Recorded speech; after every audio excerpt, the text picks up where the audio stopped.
This is not a normal football. This is basically arena football outdoors with the end zones a little bit larger than what you would see basically at the Wells Fargo Center or any other multi-purpose arena. And I think here, considering it's outdoors, we can expect, I would say, a lot of scoring. And I'll probably run down a couple of other things with this type of football in a moment. But, Frank, you got a team in the Lancaster Cyclones, 6 straight championship matchup. They've won the last 3, 4 out of the last 5 seasons. They're a powerhouse. What do you think the Comanche have to do to stop them? This game comes down to quarterbacks on both sides of the ball for both teams. If they can stop Greg Medina, the quarterback for the Cyclones, keep him contained, he's going to get what he gets. But if you can control him and contain him and force him into some bad plays, that's the only chance they're going to have to stop in the Cyclones' run. Well, Brett Melhorn, he's the head coach of the Cyclones, and he has really built this powerhouse. This is a team that hasn't lost in a long time. 50 straight wins, and if they win tonight, it'll be number 51 and their 5th championship in the last 6 years. So obviously, the Comanche do have their workout cut for them. In fact, the Cyclones did win the toss. They will receive the ball to begin the game. They are in black uniforms. The Comanche are in the white. The referee blows his whistle, and we are underway as the ball is being kicked over and dropped at about the 10. It's a live ball, and the Comanche recover it. We're going to say it about the 14-yard line. So basically, a tremendous start for the Comanche, forcing a kickoff turnover by the Cyclones. I don't think that's what they had in the repertoire. Yeah, that's a big game changer right now. Start off the game with a turnover on the first play. That's going to go a long way for the confidence of the Comanche. See if they can put it in here. And that's also very good, of course. The head coach of the Comanche, Monk Williams, in his 3rd season. Now, this is a team that only won 2 games in 2016, and now they built their way up into a championship contention here. They will be at the 14-yard line. I'll explain the yard markers in just a moment. The Comanche in the white on 1st and 10. There'll be a play action to start, and the screen pass ends up going incomplete. Now, remember, the goal lines are at the 25 of each side, and the end zones are 10 yards wide, like a normal football field. Midfield stripe is the 50, although it's technically the 25-yard line. Correct. So, I'm just trying to explain to the viewers who are checking in for the very first time. This is obviously a different type of football, and it's 8-on-8. This is not 11-on-11, folks. 2nd and 10 as they go with a handoff, crossing about the 10 to about the 5, maybe a yard shy of a first down. It looks like a 9-yard gain, and then it's like a dog pile, basically at the end of the play. Trying to see who that runner is, but it got shielded from view, but still 3rd and a yard to go. It's number 6, Cassine Johnson on the carry. And he needs to have a real big game if the Comanche has a chance in this one. And Cassine Johnson, he not only plays running back, but he's also a linebacker. So he does play on both sides of the ball, like some other, like a lot of both sides of the ball here. But now, from just outside the 5-yard line, 3rd and a yard, let's see what happens here. Inside handoff, it is, and it's welcome to the end zone just like that for number 25, Trey Campbell. He plays quarterback, he's a wide receiver, he's a tight end, and in this case, a running back. 59 seconds in, and the Comanche score first. Yeah, that's a great play. They opened up a hole, had a little confusion in the backfield. The defense went with the 2 running backs.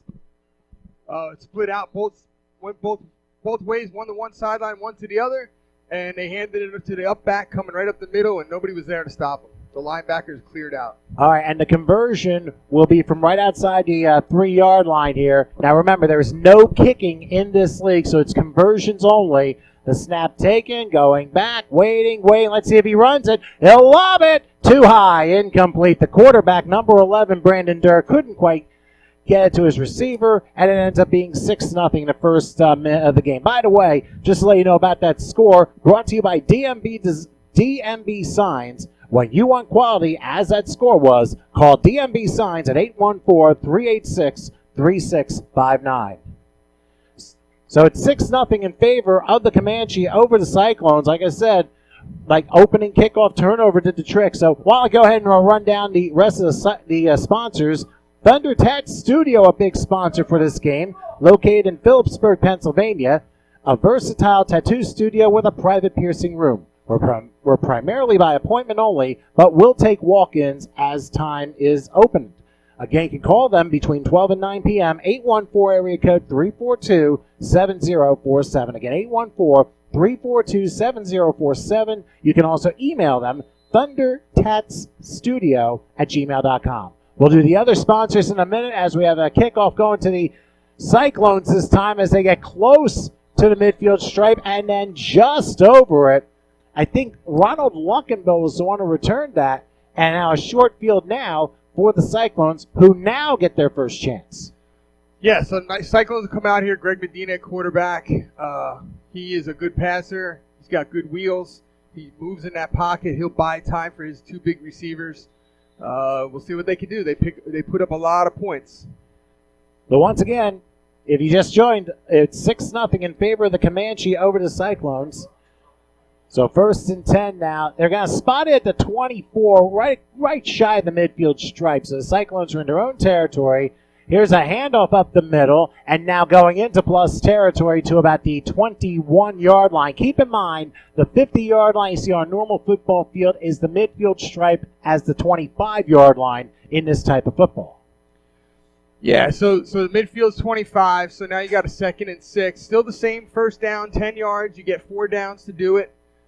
In this league, you are allowed to punt. That's something that they changed a few years back. There was a point when they weren't punting. Well, don't forget, too, punting's allowed, but conversions by kicking are not allowed. That's correct. It's 2nd and 5 from the 21-yard line.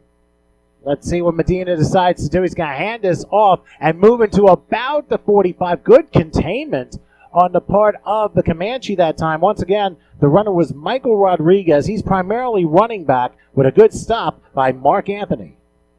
Yeah, Mark Anthony's been in this league for a while. He's won a championship with another team about 10 years ago. So he's got some experience, a veteran linebacker. Well, let's just say experience goes for any type of football, especially from that regard. You definitely need those experienced players, especially for a game like this. All right, so from the 20-yard line now, 3rd and 4. Medina in a shotgun this time. He'll wait for the snap. Oh, somebody jumped. Free play. A free play it is. Running is Medina. He'll fire. It's incomplete. Not going to matter, though, because that's going to be good enough for a first down, assuming the penalties are still the same in arena football in comparison to regular. Yeah, this should be a 5-yard offsides on the defense or approachment. Should give them an automatic first down. Yes, absolutely. So it is going to be at the 15-yard line, which is where the 40-yard line is marked up. So a big 3rd down penalty against Comanche keeps the drive going for the Cyclones, who once again, they're dressed in black. They have, of course, a little bit of a light neon green amongst their uniforms and amongst their other parts here. In white are the Comanche. So that's basically your teams. And you see the Cyclones, they're moving left to right, Comanche's right to left, and we switch sides during the 2nd quarter. So 1st and 10 now from the 15-yard line. Medina sends a man in motion, and now he stays put, staying in the shotgun. Now another man. Now we're going to get a wing play and going out of bounds to about, I'd say, the 11. I guess say out of bounds about the 13 for a gain of 2 that time. That running back was Jason Neidhart. Yeah, Jason Neidhart's he's like a Wesley Welker kind of guy. He's a receiver, a slot receiver. He'll go deep.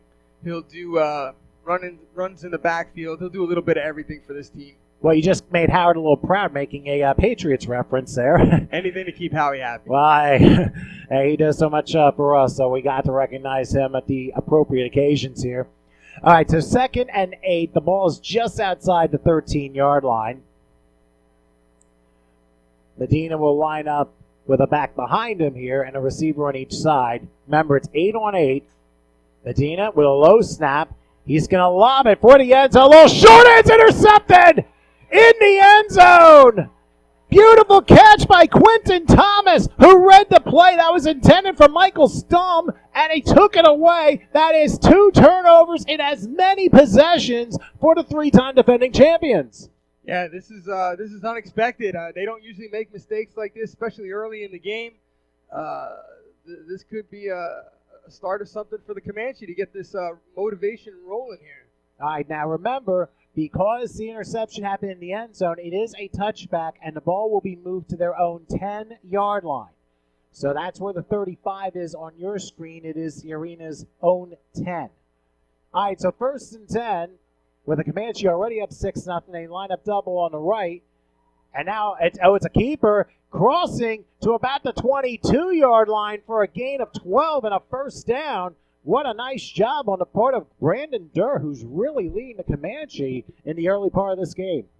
Yeah, that's going to be big on both offenses, quarterbacks being able to get out of the pocket and run. That was a designed run there, but we're going to see that a lot today from both teams. We certainly will, and that 12-yard gain, a first down, which, of course, we'll mention the sponsor for that momentarily.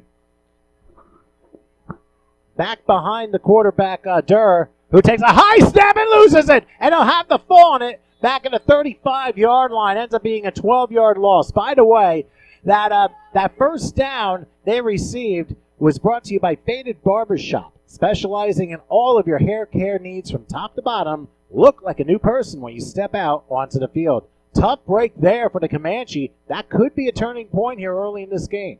Yeah, they're lucky they got back on that ball. A little bit further back, he may not have got to it in time. That could have been a huge, huge swing in the game right there. The nose of the ball is pointing right about the 10-yard line, which is where they started this drive. So they got a long way to go as we have 8 minutes left in the first. 2nd and 22. Let's see what Durr decides to do. Low snap, but much better, though. He's being chased. He's looking. He fires, and it's through the hands incomplete. That was intended for Trey Campbell. He just couldn't come up with it. Now 3rd and long coming up. Yeah, that went right through his hands. He read that play perfectly, stepped in front of the receiver, and just couldn't get his hands to close around that ball. So now 3rd and 22 for the Comanche. Of course, they got the first score of the game thanks to, I believe it was a 6-yard touchdown run by Trey Campbell, who just buried his way up the middle. The conversion was no good.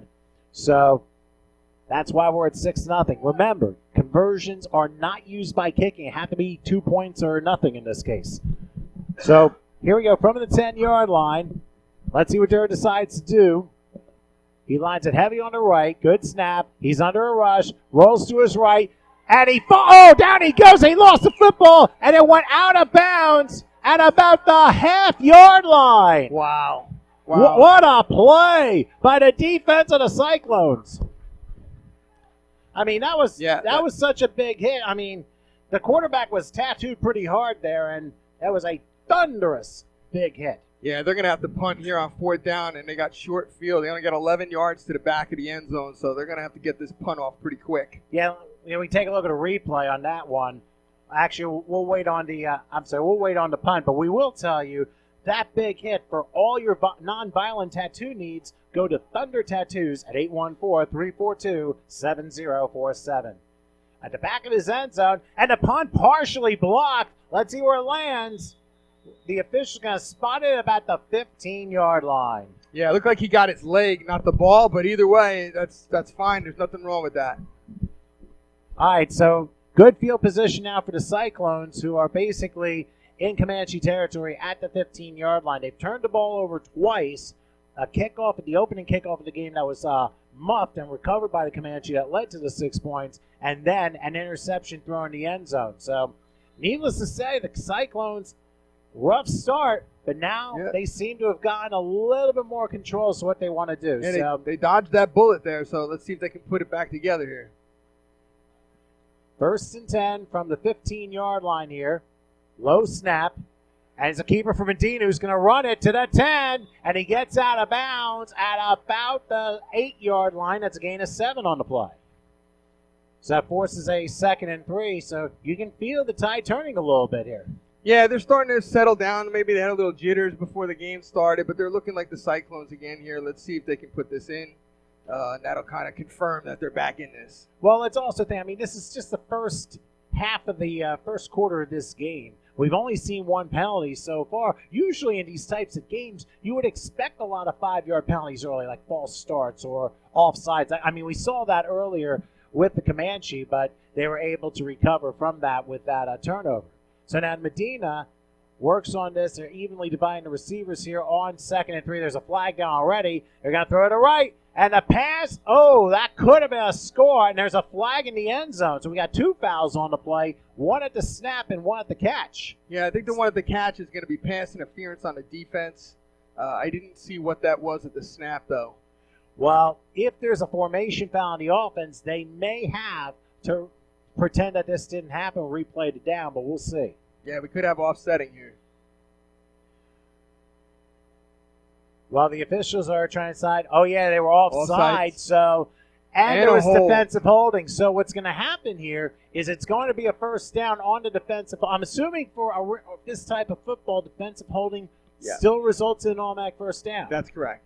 All right, that's why I want to try and make the comparisons here, because it's now going to be goal to goal right outside the 4-yard line. So half the distance it will be, and it's going to be 1st and goal. And now the Cyclones have a chance here. Yeah, 1st and goal from the 4. They got 4 downs to get this in. We should see something here from Greg Medina. He might just do this himself. He's going to go heavy on the right and the near side. Yeah, looking over the defenders here. Now they're going to send a man in motion. And he's going to keep it himself, but reading it well was the Comanche defense, led beautifully by Abdul Murphy Jr. and a couple other people. So really no gain on the play. Yeah, it was, he tried to, it looked like he was trying to give it to Neihart coming across in motion. It looked like he bobbled it, and he just decided to keep it himself just to make sure that there was no turnover there. That was a smart move on Greg's part. Well, they've already turned the ball over twice, so they can't afford to do that again, considering how this game has started. And also, one other thing I want to remind everybody, instead of 15-minute quarters for regular football, it's 12 minutes for this type of league. So we have a timeout called by the Cyclones. We'll take a short break, 6:48 left in the first, 6-0 in favor of the Comanche. We'll see if the Cyclones score when we come back.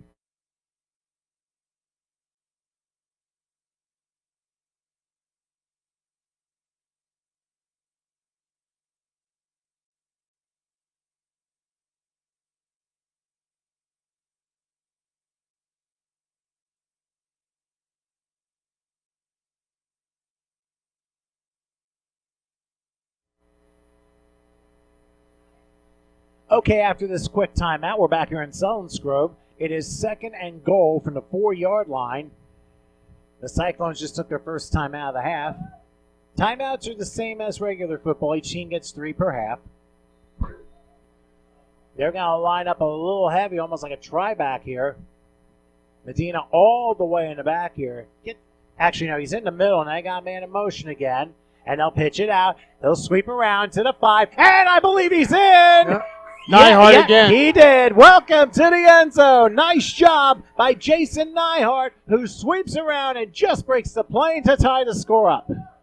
Yeah, like I said, that's their utility guy. When they need a clutch play, they're going to go to him. He does a little bit of everything. He had 2-3 big guys out in front of him coming around the outside, and he walked that thing right in. And I didn't think there was going to be a shutout in this game, knowing how this league is. Yeah, I expect both teams to score over 50 today. It could happen. I mean, one never knows. I mean, you don't see too many defensive stands here as Medina lines up for the conversion at the 3-yard line. Trying to point directions are Nick Gilmore on the right side of the offensive line. Remember, it's a 3-man offensive front in this football. He goes back, he'll fire, and it's batted through the hands. That was intended for Charles Brooks, incomplete, so it ends up being a 6-6 game. Just so you know, that score by the Cyclones brought to you by DMB Signs. When you want quality, as that score was, call DMB Signs at 814-386-3659. So we're going to go for a replay, I guess? Well, Frank, what do you see on this one? Trying to get the thing set up here. Yeah, so I'll narrate through here. So you got a tight end steps up on the line. You got 2 in the backfield. Neihart comes in motion. Fakes to up the back, pitches it to Neihart, comes around the outside and just gets in that corner. He had a nice big 3 guys out in front of him. Yes, indeed. All right, they kick off in the goal line in this type of football. Here's the return. It's a nice return going all the way down, probably to about the 18-yard line. That was Kevin Warren, who does have some speed because he not only does running back, but he's also wide receiver. So decent scoring position now for the Comanche, who get their next possession. So that makes it 1st and 10 on the count at the 19-yard line. Remember, the key number is the number of the day is 25. So remember, anytime you see a yard marker, subtract 25, and that's the official yard marker for this football game. Speaking of 25, he goes in motion to the right. Here is Durr flipping out a pitch out and getting to maybe the 22-yard line for probably a gain of 4. So I see a little bit of speed on the Comanche, especially along the right side. Yeah, Comanche's got a lot of speed. They got one of the best running backs in the league. He's very fast. He's agile. He's got shifty, hips. So you're going to see a lot of stuff out of them. Again, both of these offenses are high-scoring, high-powered, quick, good athletes. Well, yeah, let's also not forget, this is also a team who, remember, they're 9-3, but they really came together at the right time. I'll explain more after this play. 2nd and 6, delayed handoff, nothing happening there. They tried to give the ball to Kasim Johnson, and it did not work. Yeah, it looks like they came through that A gap on the right side of the center with the tackle stunting in and the linebacker filling in that hole, and there was no way. Yeah, let's see the replay of that one. So you see how they line up here. here. The linebacker jumps in the gap. He steps out. Well, and then you see breakthrough of the line. Let's go back to live action here. 3rd and 7 from the 19. Here's Durr looking, and he's got shovel pass, but it's not going to be too much. It's Kasim Johnson getting back to about the 21-yard line, and now late flag comes along the far side. And this is something that both coaches talked to me about, and that's the key of emotions and how both teams need to contain them. And this could be one of those emotion fouls that prove costly. Yeah, it was after the play. That's going to be a personal foul. They're going to get a 1st down here. No need for that. They had him stopped. They had him deep. It would have been a 4th down play. They would have probably punted, and now you're getting them a 1st down. And just so you know, fans, if you're experiencing some technical difficulties, we do apologize. We're still working on a few kinks in the broadcast here, so just be patient with us. We're trying to get everything down here. But in the meantime, it is 1st and 10 at the 20-yard line following that unnecessary roughness foul after the play. Big break for the Comanche as Durr now stands in the shotgun. He'll call his own number and maybe gets a yard to about the 19-yard line. So let's see if the Comanche can get off this huge break that was given by the Cyclones. Yeah, so we're going to have 2nd and 9 here. I expect them to try and get this offense rolling right now. They're kind of stumbling around a little bit. They need to solidify and get back on the track. And it looks like, too, the defense for the Cyclones, and like I said, they're all in black with the green numerals and stuff like that. They've been able to play better on defense, but now, like I said, emotion is critical here. And like I said, it's on both sides here. That is correct. 2nd and 9 now from the 19-yard line. Here's Durr in his shotgun, has some time. He's going to launch it, and it is a catch and a score! Welcome to the end zone! What a great grab! That's number 14, Greg Williams, who juggled it almost like a circus act and brought it down. He was well in the end zone for the goal from 19 yards out, and thanks to that personal foul, boy, did the Comanche take advantage. Yeah, he went right down the middle of the field. Looked like they might have been in a zone coverage, and he caught the ball. He juggled it a little bit, but it was right on target, and he got it. We're going to try and get a replay on this one. Yeah, after the conversion, we will. So, speaking of the conversion, Durr will stand in the shotgun here from the 3. We'll take the snap. He's under a rush. He's going to lob it, and it is incomplete. It looked like it was intercepted for a second. Didn't matter. Conversion failed, but it makes the score 12-6. But why don't we go back and take a look at that touchdown once again? I mean, this was a beauty. Yeah, so you see the receiver there in the slot, comes across. The outside receiver goes down the middle. They had 2 safeties. Looked like they were in a cover 2, and he split the safeties. And he was able to come down, even though he was juggling and falling backwards. He was able to bring it down and exhume control of the ball, and that gives the Comanche the 12-6 lead here in this first quarter. Want to also mention about DMB Signs, creating quality signs, graphics, decals, and apparel at affordable prices. located in Alexandria, Pennsylvania at 7045 Juniata Valley Pike. You can call them 814-386-3659. Now, like I said, after each score, the kickoff is from the goal line, and here's the approach to that. High and end over end and taking it about the 5. Let's see what happens. Oops, sliding down. Once your knee is down, the play is dead. That is Kevin Kelly, the receiver, who tried to turn, but then he tried to cut the corner a little bit too tight. He lost his footing, and once the knee's down, that ends the play like college. Yeah, that was a rule that we changed in the league right before the season started. Next year, I believe we're going to go to the must be touched to be down.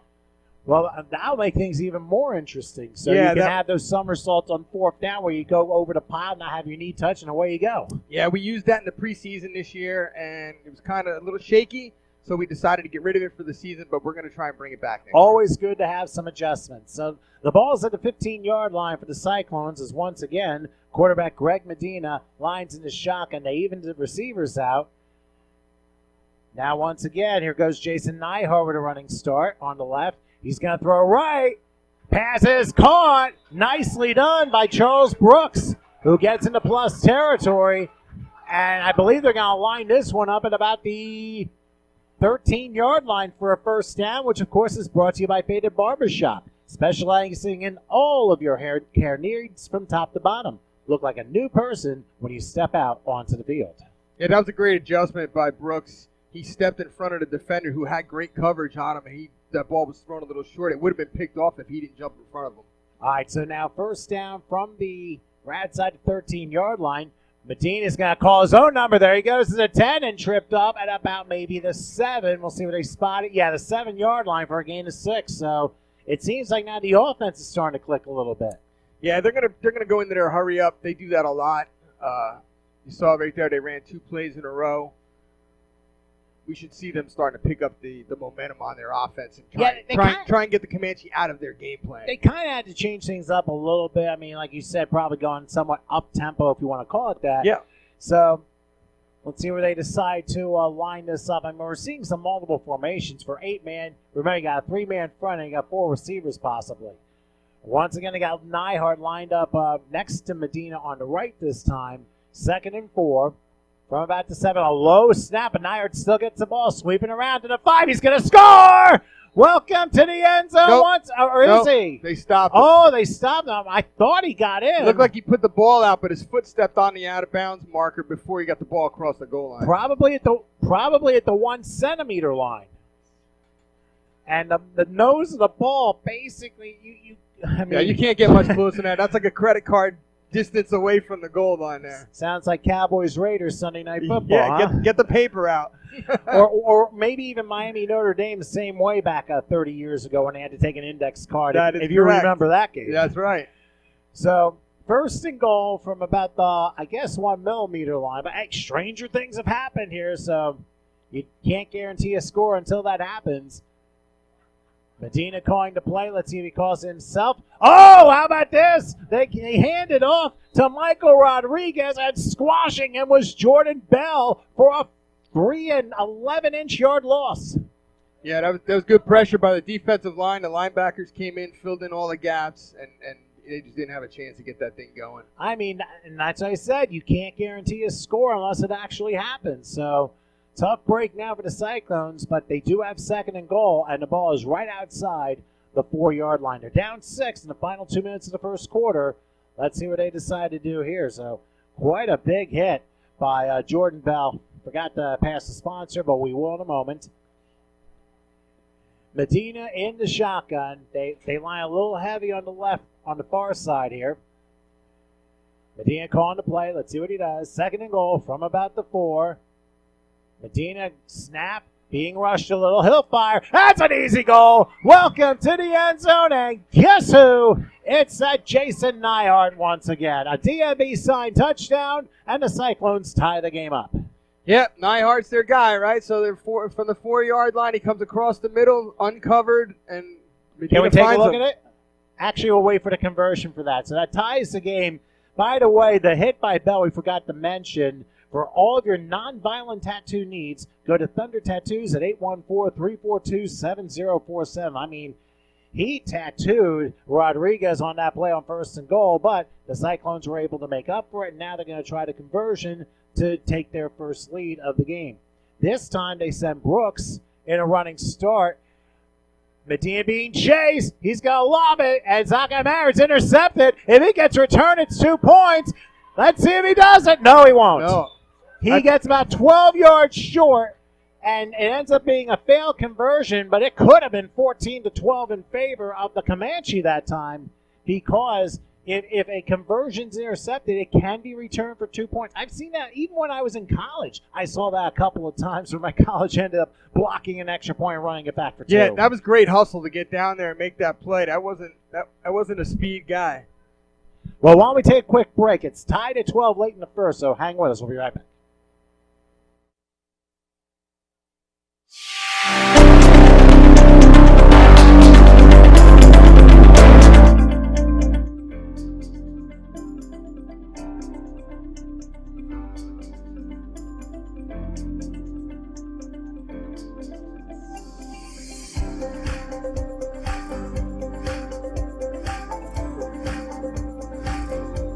Okay, sorry for the missed kickoff here. We're just still fixing a few bugs. That was Quentin Thomas on the kickoff return to the 21-yard line.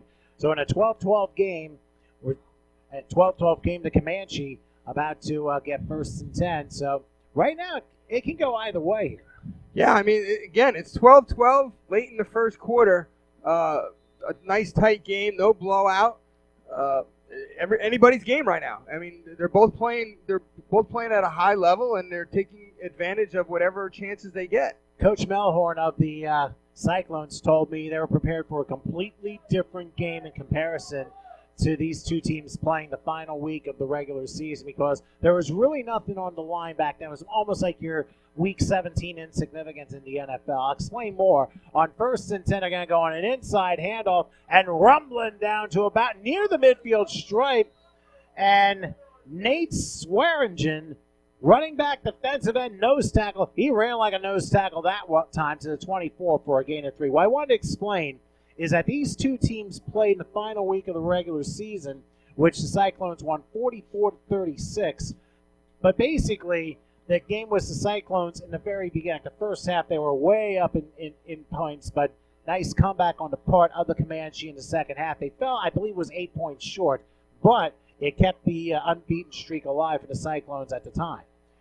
So now 2nd and 7 from the 24-yard line, and they go to the same guy again, and he may have gotten himself a yard short of a first down to the 21-yard line. So once again, they're going big with Swearingen. I mean, that's really going to help the big push on their offensive line. Yeah, it looks like they brought him in the game on this drive, maybe to try and pressure that defensive line a little bit, give him a bigger body to try and stop, maybe make him a little tired, and then they'll problem him with Kasim again, maybe on the next drive. And you know what? Both teams have decided, we want to get some thirst here and just switch sides here. They'll let the clock run out as we reach quarter time here at Selinsbrook, and it's a good one for the GEFA Championship.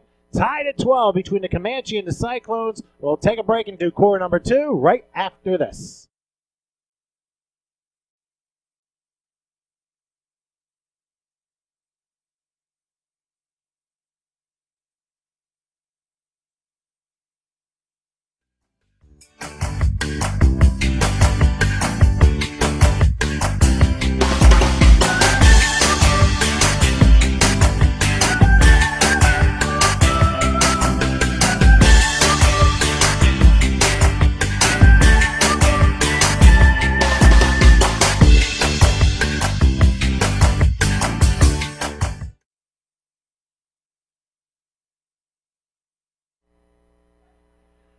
Back here for quarter number 2 here at Selinsgrove Area High School here in Selinsgrove, Pennsylvania, which, by the way, Crazy Shats go to their high school program, their high school marching band, who's actually going to be performing at halftime. They performed their national anthem, and they actually had 2 vocalists doing that as well, too, with them. So that was actually very nice to see. Yeah, I watched their whole act before the pregame started. They were here warming up, and they did a lot of good stuff. I hope they do the whole show that way. Well, we'll see, but in any event, it is 3rd and 2. The ball is spotted at the 21-yard line in a 12-12 game Here's a handoff and trying to stretch for the marker. I don't think he got it. Trey Campbell, he got to the 20. He needed to get to the 19. Yeah, he's a yard short.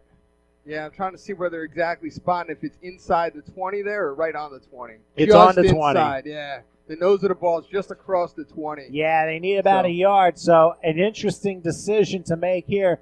I know you're in plus territory, and it's going to be a little bit different to see what they do. I mean, and you can punt in this situation if you wanted to. I mean, this is a situation where maybe you come out in a pass kind of look and you have your quarterback quick kick and try and get it to the sideline and get it pinned in the 5. But in this point in this game at 12-12, you're not really losing anything if you go for it. 4th and a yard as almost getting jumpy of the Cyclones. Man in motion to the left. Long wait here. And they're going to go end around. Is that going to work? Yes, it will. Going down to about the looks like it's a fumble. It was a fumble. Recovered by the Cyclones. That ball must have gotten punched out. I don't know how, but the Cyclones get the ball anyway at about the 16-yard line. Yeah, what a play. Looks like he got hit, and that ball just went right into the gut of the player standing next to him. And talk about that big hit, which caused the ball to come out. For all your nonviolent tattoo needs, go to Thunder Tattoos at 814-342-7047. They're located at 1836 Port Matilda Highway in Phillipsburg, Pennsylvania. Their hours of operation, 12 to 9 p.m. Call them 814-342-7047 or reach them online, thundertatsstudio@gmail.com if you want to email them. So right now the Cyclones, who just caused a big turnover here, they're going to spot the ball at about the 17. So Medina back to work here, going heavy on the near side on 1st and 10. We'll see what they decide to do.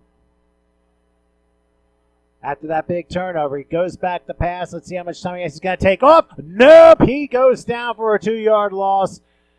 And that must be a good job on the part of Tyler Dieter, who plays defensive end and nose tackle. He kind of knew that Medina was going to take off. He ends up losing 2 on the play. Yeah, it looked like a design run. You saw him pump fake, and then he took off right away. He was looking to run the whole time. Okay, so it'll be 2nd and 12 from the 15-yard line. If you're just joining us, it is a 12-12 game. And remember, this is the Great Eastern Football Association Championship game, also known as the 2019 Keystone Bowl here in Selinsgrove. So 2nd and 12, running star on the right, Medina back, looking, being chased, fires, and the pass is juggled and incomplete. That was intended for Jason Neihart, knocked away by Kenneth Reed. Yeah, it looked like he had great coverage on him. He was coming back to the ball. The defender just pushed him just as he touched the ball, just enough to make him not get a control on that. So that'll make it 3rd and 12, and now we'll see if the Comanche defense bends but doesn't really break. Now, the Comanche actually got here. They beat a team called the, I believe it's the Moshannon Valley or MOVA Vikings to win the conference title. That was a team they lost in triple overtime in the regular season, but they beat them to get here to this game tonight, and they're showing pretty good here in the early part of the second quarter. In a 12-12 game, no conversions have been successful yet out of the 4 touchdowns scored. 3rd and 12 from the 40-yard line. They're going to give Neihart in motion now and go heavy on the left. Low snap.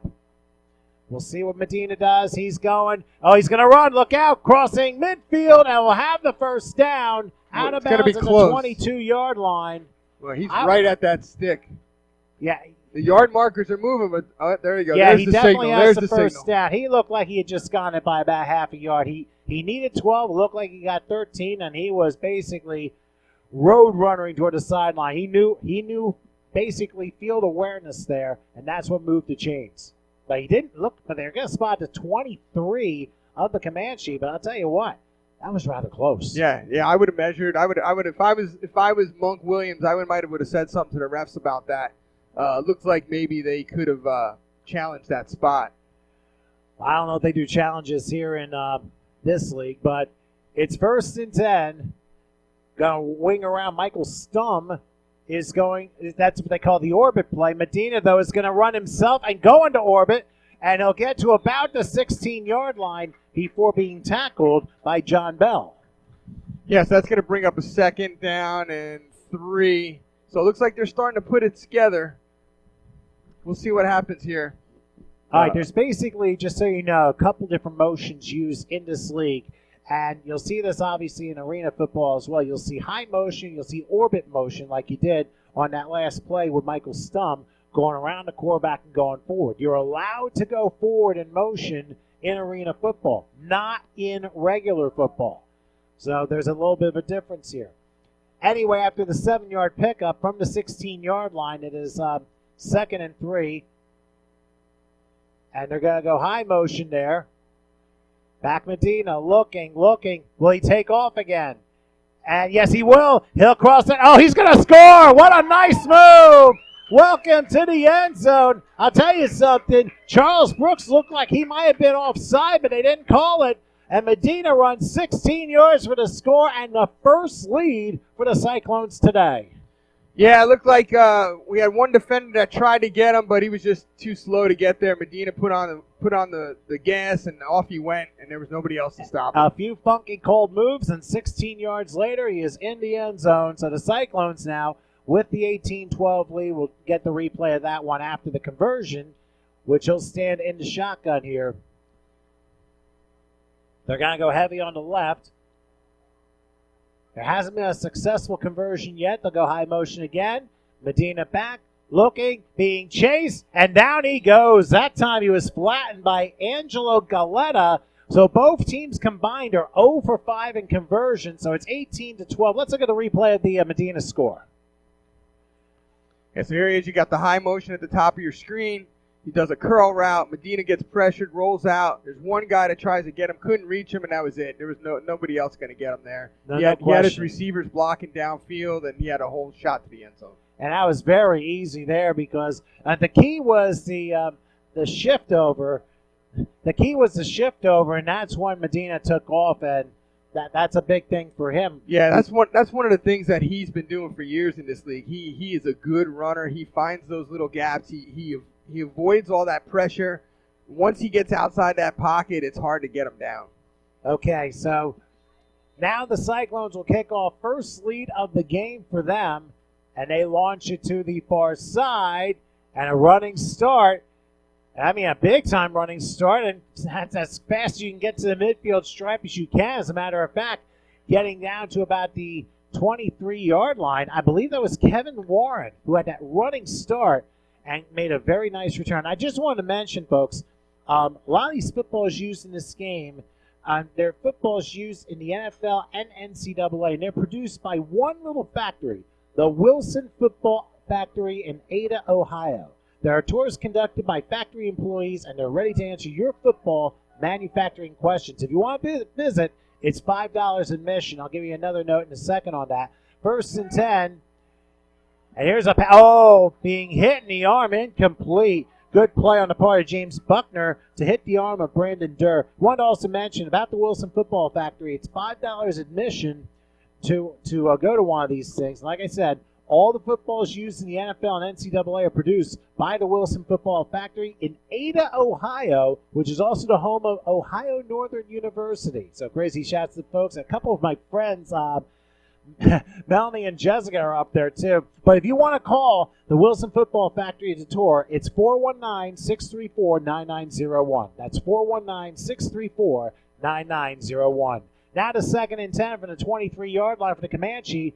First time they've trailed in this game. Now a delayed handoff. That's not going to work. Kasim Johnson, and now a late flag is down.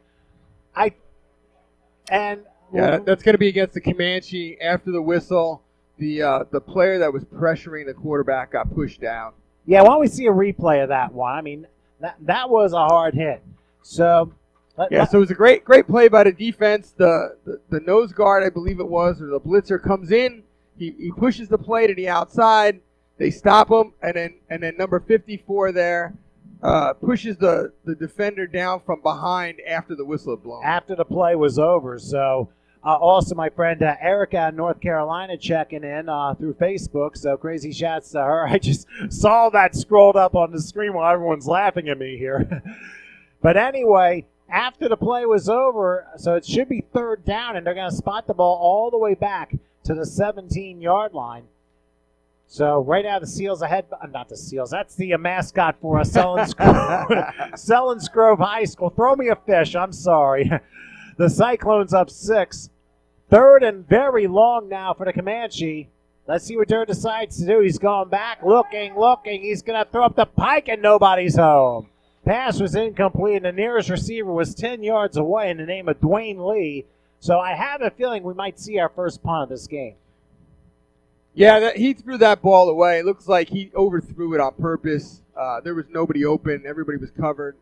And he just threw that thing to get rid of it so he didn't take the sack. And by the way, we noticed we got a good crowd to watch, not only here in Selinsgrove, but also on Facebook Live, courtesy of the HSG Network. I mean, share this thing. Get some people to watch. We got a real good game going on here. I see over 130 views currently at this point. So we thank you guys for your support, for the HSG Network, for the GEPA.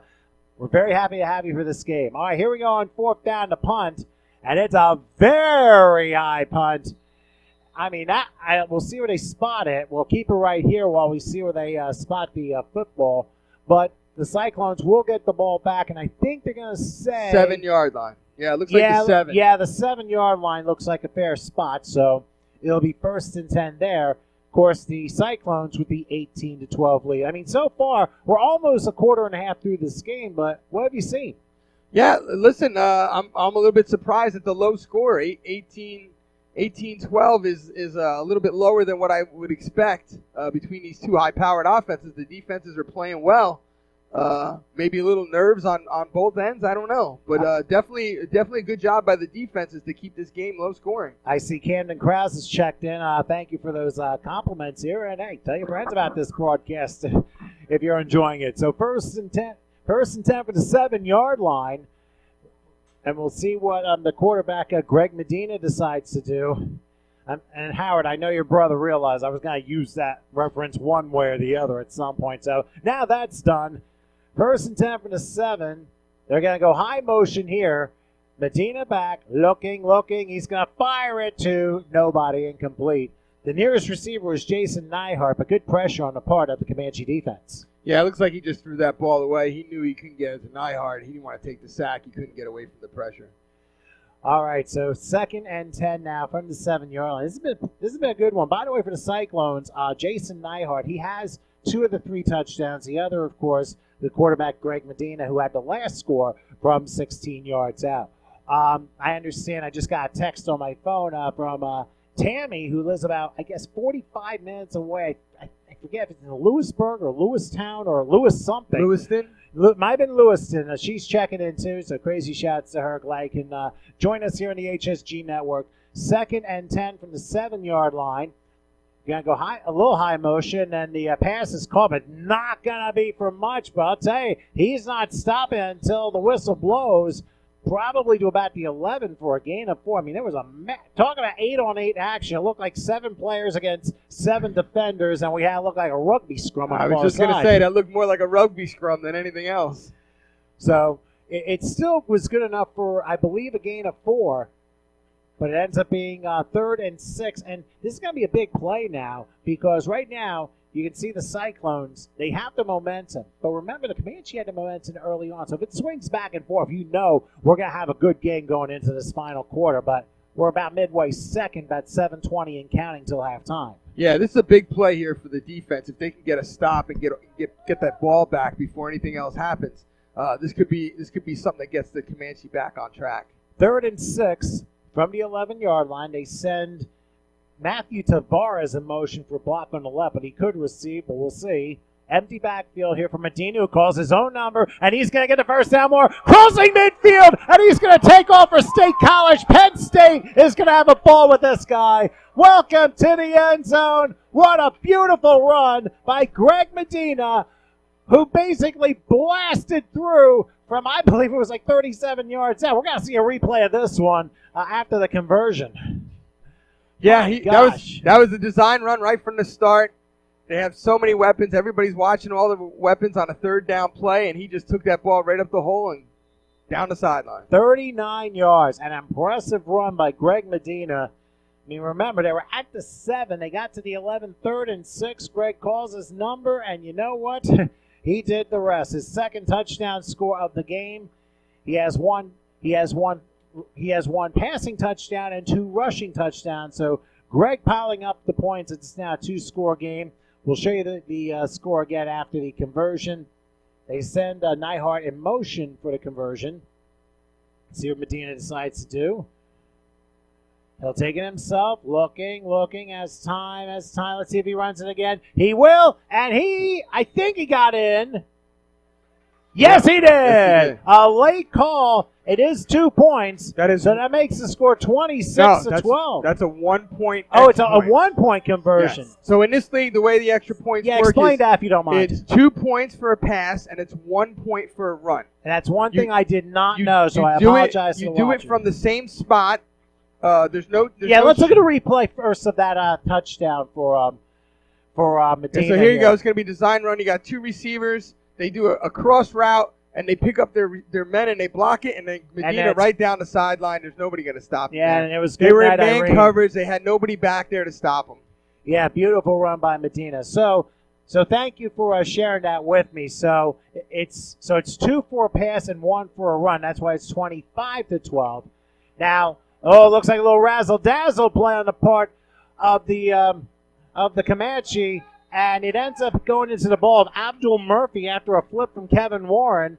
Ball goes to about the 13, maybe the 14-yard line. The Comanche will start 1st and 10 from there. Yeah, he flipped it to him. It looked like they were going to try and run a reverse, and then he just tucked in behind the guy who pitched it to him. Really didn't help out much. All right, so the Comanche now, who have given up 19 consecutive points, that makes it 25-12. So it was 12-6 at one point. Remember, the Cyclones did not start very well. They turned the ball over first 2 possessions, including the opening kickoff of the game.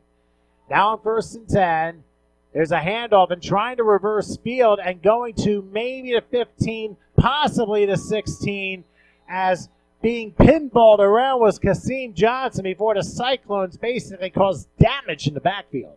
Yeah, that's going to be a momentum stop there. He had a bad spot on that play. He was across that 40-yard line, or as we call it, the 15. He should have been marked down up there where he first got pushed back. So that's a bad spot there. I agree, but at the same time, forward progress is always a debatable depending on what league it is. It's the ref's call. It's his vision. He decides what the forward progress is. He was way across that 40-yard line on that play. So a bad spot ends up being no gain, but Durr will have to figure something out here on 2nd and 10. Ball at the 14-yard line. They go heavy receiver on near side here. Durr back, looking, being chased. Oh, he gets out of a sack. Now he's got a jump throw just to get the ball away, incomplete. Dwayne Lee, the intended receiver, but I'll tell you what, the Cyclone defense really turning it up a notch here in the midway part of the 2nd quarter. Yeah, on that play there, he had a wheel route coming out of the backfield down that far sideline from your cameras, and he was wide open, and Brandon just didn't see him. If he would have let that ball go, he probably would have scored a touchdown. Okay, so it'll be 3rd and 10. Ball spotted the 14-yard line. Now, one thing you have to remember, if you want a key momentum changer, the Cyclones, right now, their defense is on all cylinders. The Comanche need to convert and get to almost the midfield stripe to move those change. Let's see what Durr decides to do. He'll take the snap in the shotgun.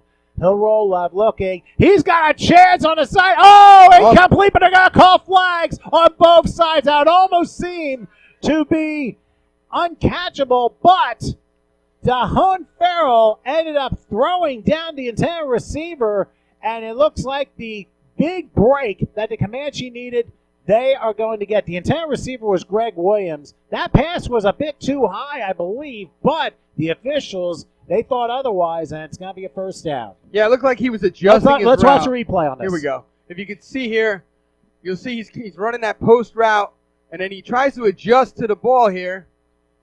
And when he adjusts to the ball, he gets pushed back. He gets pushed from the back. It's not a spot foul. It's from the line of scrimmage. Okay, so it is an automatic 1st down, though. It is a 1st down, so I didn't know that either. So thanks. Like I said, this is the first time I've ever called a game like this. So Sometimes when you, well, obviously Howard gave me a compliment, which I appreciate, but obviously I have Frank Cicino here knows a heck of a lot more about Geffen than I do, so, or arena football in such a case.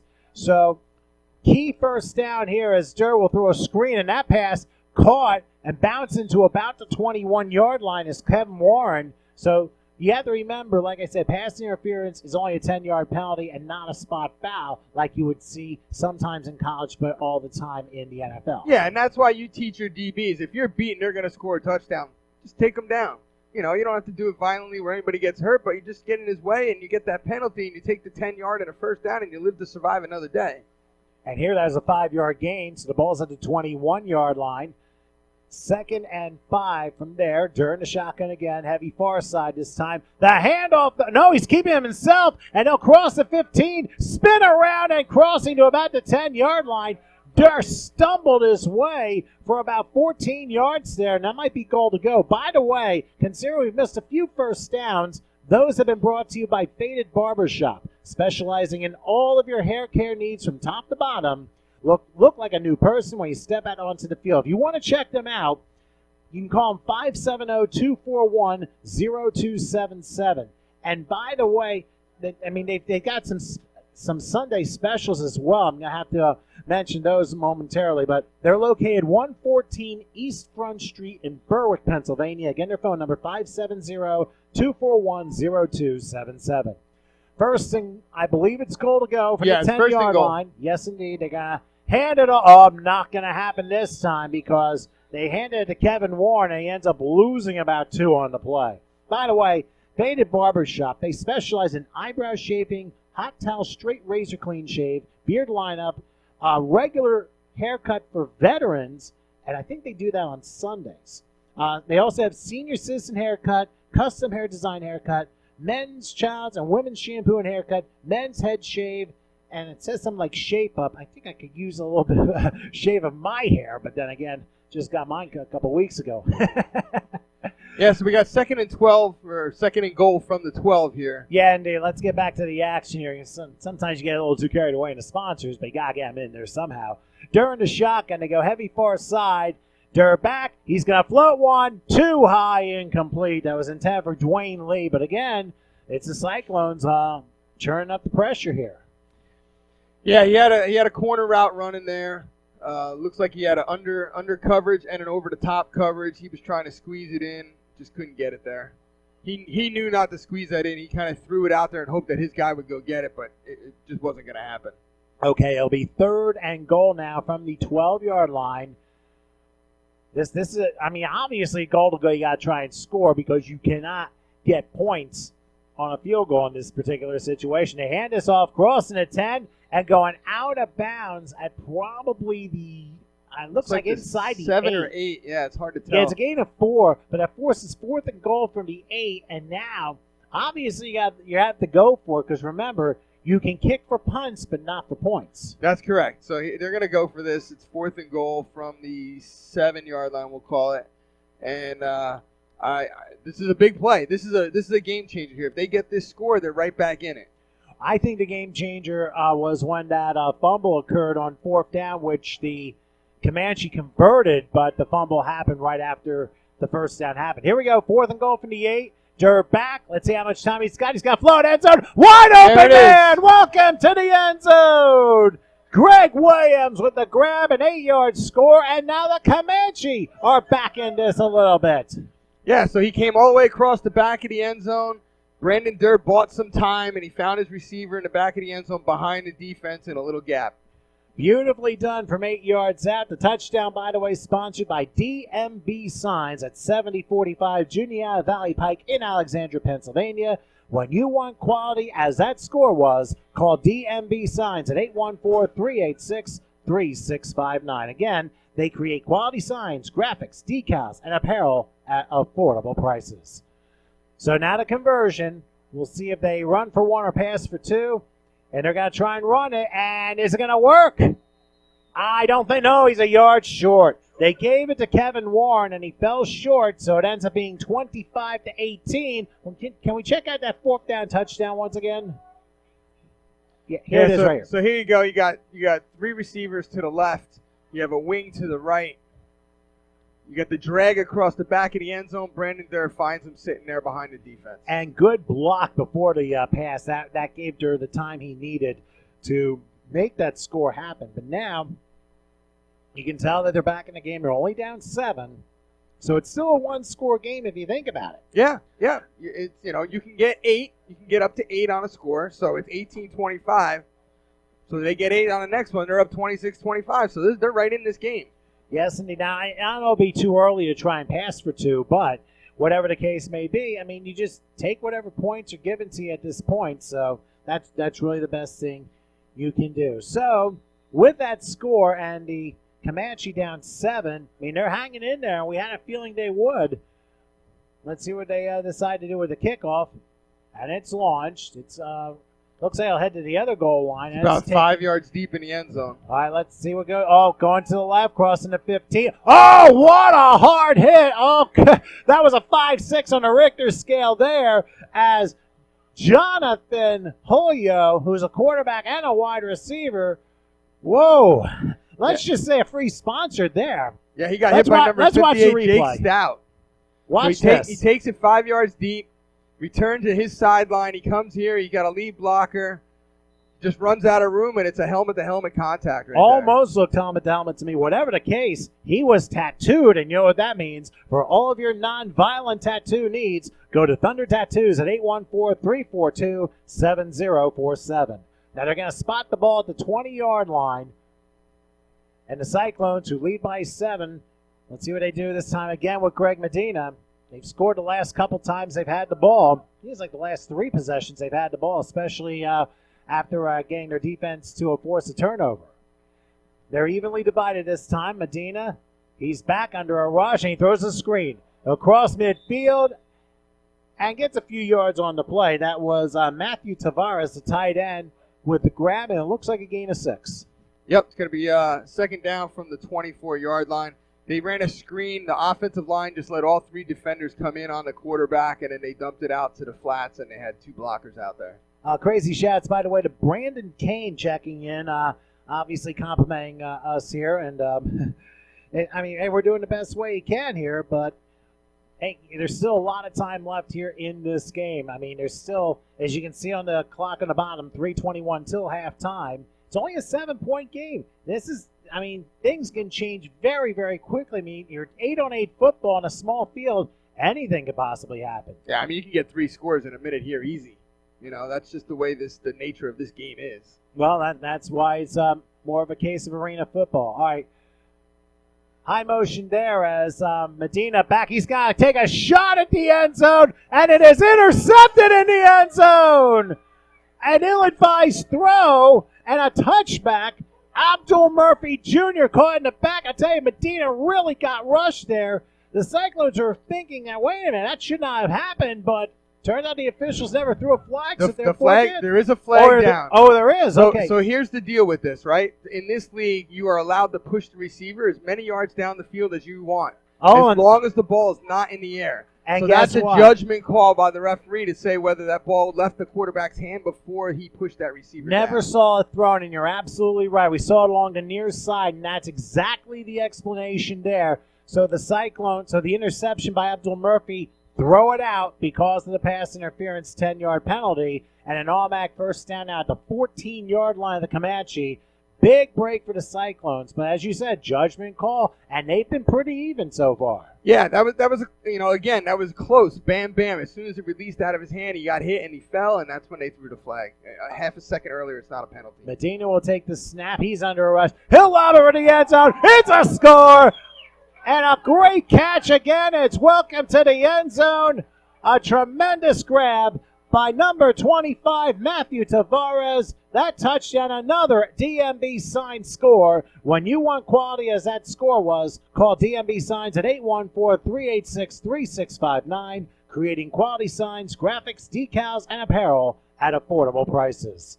Now, we'll show you the replay after the conversion, but that pass interference, that proved to really be a detriment to the Comanche. Like I said, close call. If it doesn't go your way, you got to try and bounce back for another one. And second touchdown pass of the day by Medina.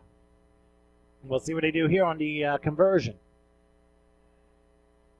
Medina waiting, of course, in the shotgun. He's got this evenly divided. He takes. He's going to lob it. And it's knocked around nicely. Incomplete. Abdul Murphy got a paw on that. It was intended for Michael Stum, so no conversion there. Let's go with the replay once again on that score. Yeah, so it's going to be the receiver at the top of the screen. You're going to have good coverage on him. The defender was saying he was pushing off. Let's see if we can see it in the replay if he does push off or not. The defender does fall down, number 27. I didn't see a push off. There was no contact. Looks like he just fell on his own, but he's asking the ref for the penalty there. But no, that was just a good pass and a good catch. No push off. Sometimes selling the play here in Sellingsgrove doesn't necessarily work out too well. So I didn't mean I kind of had to throw that alliteration in there, but whatever the case, it's 31-18 in favor of the Cyclones. Very entertaining first half of play, but then again, this is the type of football you would expect for 8-on-8 outdoor arena football, if you want to call it that. All right, here's the return. Taken to the 15-yard line, and reversing gears is Kasim Johnson, and he'll get to maybe the 20 before he gets taken down by several members of the Cyclone special teams. And I'll tell you what, he didn't give up on the play, but a good tackle. Now we got a late flag. Ryan Miller was the one who made the stop, and we'll see what this is all about. Yeah, it was thrown back at the 21-yard line of the Cyclones. Let's see if we can see what it was. It was definitely after the play. So here's the cutback by the returner. He's got open field here, but just good pursuit by the Cyclones to fill in that gap. And then let's see if we can see what the penalty is over here.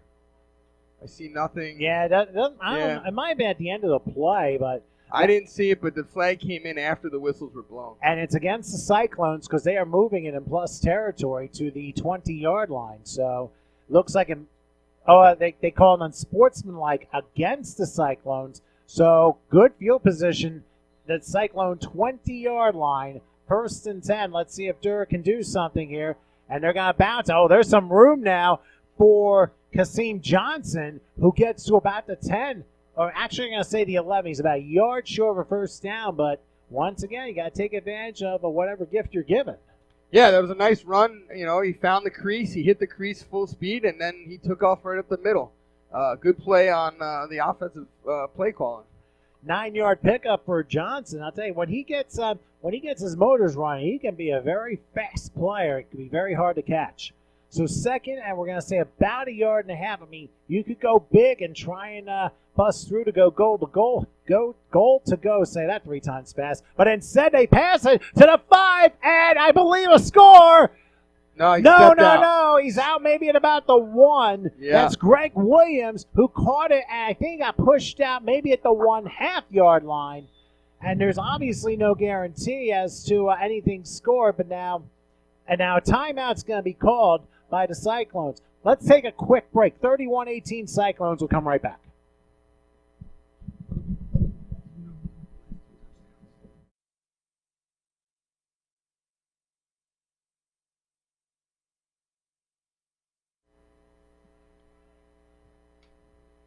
Back here at Selinsgrove High School, I'm Tom Wilkins, Frank Cicina with me, Howard Gaber doing the controls here. It is 1st and goal from about the 1-yard line. Cyclones just used their 2nd time out of the half. They're going to try and get closer. Here's the handoff. Oh, nothing there. In fact, minus yardage. Tyson Parsons absolutely flattens Kevin Warren for a several-yard loss, and I think the Cyclones might have gone away from being in the neutral zone on the left side. Yeah, that's the 2nd time they've run that counter play where they have the running back to the left side of the quarterback, and then he's coming across to the other side of the line, and they stopped that play twice now. They might want to get away from that. Now remember, the Comanche have all 3 of their timeouts left. Cyclones have 1, so let's see how this plays out. Very key play to end the first half. Now, the Comanche have to remember, they get the ball to start the second half anyway, because even though they got the ball first, they forced the turnover on the kickoff, the opening play of the game. It's a draw play. Oh, it's going to be a end around. Oh, and a lost helmet down at about the, 4-yard line. That was Nate Swearingen, whom we haven't called in a while, but he's able to get to the 4, got 3 of it back, and now 3rd and goal Well, we're coming down to the final minute of the first half, but I think we're having a timeout or an official timeout. Yeah, I don't know if that's what they're calling here. Yeah, Comanche. timeout called by the Comanche, so I think we can get a little break in here. 31-18, Cyclones over the Comanche. Back in just a moment.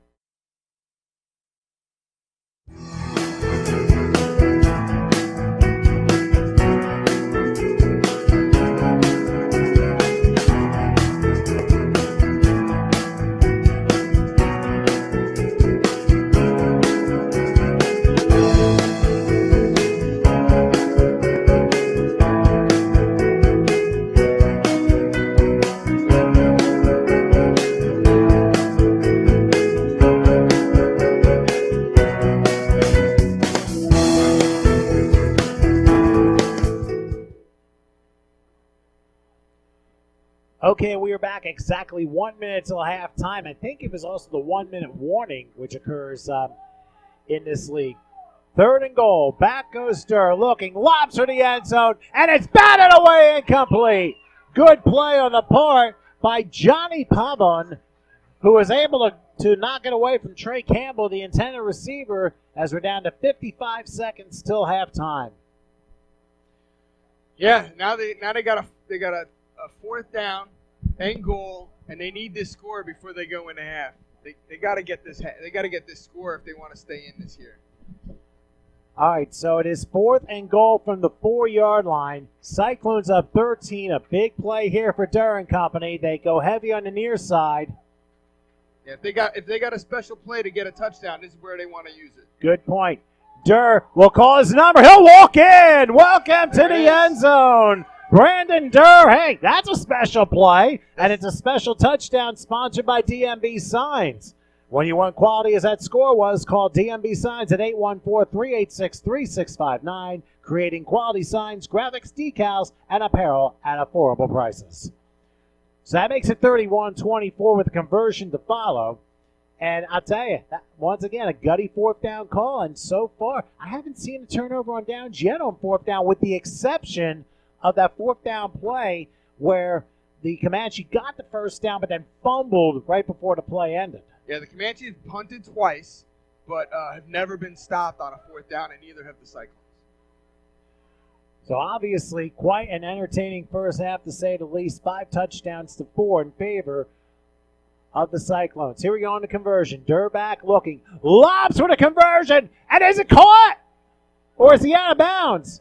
He caught the ball, but I don't think he had his feet in because he kind of juggled it as he fell out. He's about two yards out of bounds, so the conversion no good. But Frank, let's take a look at that touchdown score by Durr. Yeah, we'll see on the replay. That wasn't on the extra point. It was not Brandon Durr in there, quarterback. But we'll look here at the replay. So Brandon Durr fakes the counter, and then he comes over to the 3 wide receiver side and just right into the end zone, 4 yards untouched. I'm sorry, I must have missed the conversion. They switched quarterbacks right there, right before the conversion started. It was number 25 at quarterback. Oh, Trey Campbell. So that was the reasoning for that. But anyway, it's still 31-24 in favor of the Cyclones. And I'll tell you what, Cyclones are starting to realize they may have won 50 games in a row, but number 51 is not going to come easy if it's to come to fruition. They're going to have to work for it. All right, here's the kickoff by the Comanche. It'll be taken in the end zone, being slowed up and then tackled down at about, we'll say, the 13-yard line. That's where the Cyclones are going to start. The returner, by the way, was Jonathan Hoya, who last time he returned the ball, he got hit very hard. Yeah, that was, he got slowed up by one defender, and then he kind of stumbled, and he got gang-tangled by the rest of the defenders. So good job by the Comanche to keep him from getting a good run. So it'll be 1st and 10 for the 13. Just to give you the game reset, Cyclones have 1 timeout left, and there's 44 seconds till halftime. But remember, one play, of course, we saw Medina when he ran for 39 yards that one play. You know that things can change in a matter of a split second. Yeah, you never know what's going to happen here. You know, he's so dangerous. If you don't keep him in check, it's going to be a problem. Little heavy on the right side here. 1st and 10 from the 13. Medina waiting. He'll take the snap. It's a low snap. Now he gets control of it. He's being chased. He's going to lob in the end zone. It is I think caught, Short. yes! It Short, is caught 1 up yard at the line. 1. A 36-yard pickup. Air Michael Stum. Oh, my goodness, what a grab that was. Yeah, and that's another great adjustment by the receiver. Just like we saw earlier, the receiver steps in front of the defender, jumps up and catches that ball where the defender had good coverage on him. That's the second time we've seen that today. And now so I think those receivers on the Cyclones sideline are just amazing with what they're doing. And the Cyclones just used their last timeout. We'll keep it right here. Do we have a replay for this one? Yeah, let's see what he does here. So here he is, bottom of your screen. Medina's going to buy some time after the snap. I mean, we're going to take a look right here. There's the fake pitch. He buys a little time, throws it deep down the middle. He got good coverage, and the receiver just comes back and gets that ball right in front of the defender. Yeah, in front of Abdul Murphy, who was defending along with John Bell, and both Comanche players were like, what just happened here? I mean, that was a tremendous catch. It was almost basically your coast-to-coast Hail Mary, if you want to call it, for a football like this. Yeah, that's good coaching on the Cyclones receivers coach, whoever that might be, by teaching them to come back and get that ball and not wait for it to come down. Okay, so first and goal now from the 1 yard line. Cyclones looking to score before the half. They just used their last timeout. Let's see what they do. Medina, he'll wait for the snap. There it is. He's going to take it himself, and he does score. Welcome to the end zone for the third time on the ground. Greg Medina, a 1 yard score with 28 seconds left till halftime, and the 2-score lead is back for the Lancaster Cyclones, or the Mount Joy Cyclones, if you want to call them either way. Yeah, they're going by Lancaster now.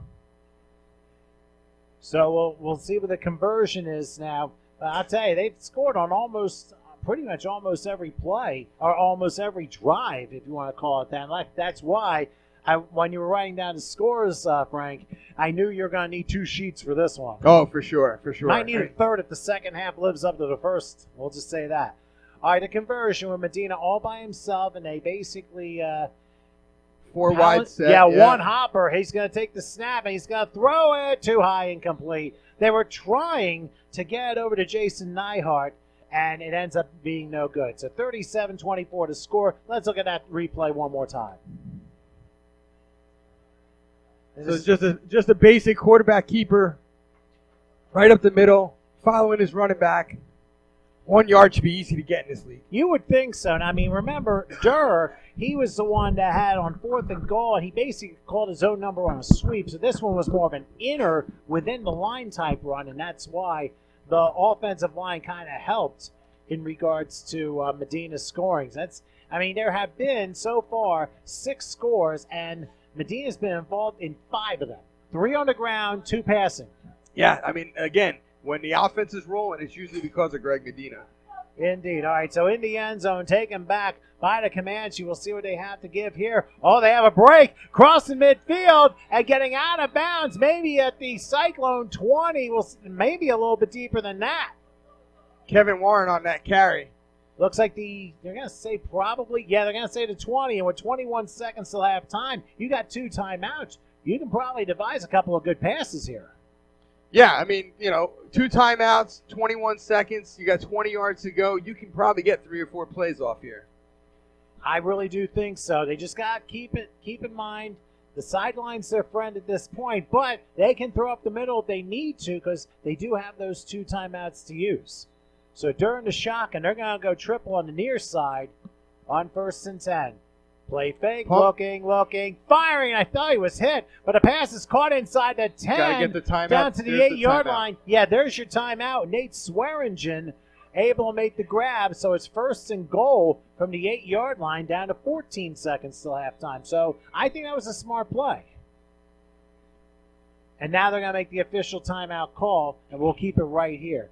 By the way, one other sponsor we forgot to put down here. Of course, we mentioned Thunder Tat Studios many times, but Thunder Tat Studio, they're a versatile tattoo studio with a private piercing room. They're primarily by appointment when it comes to a scheduling, but they will take walk-ins as time opens up.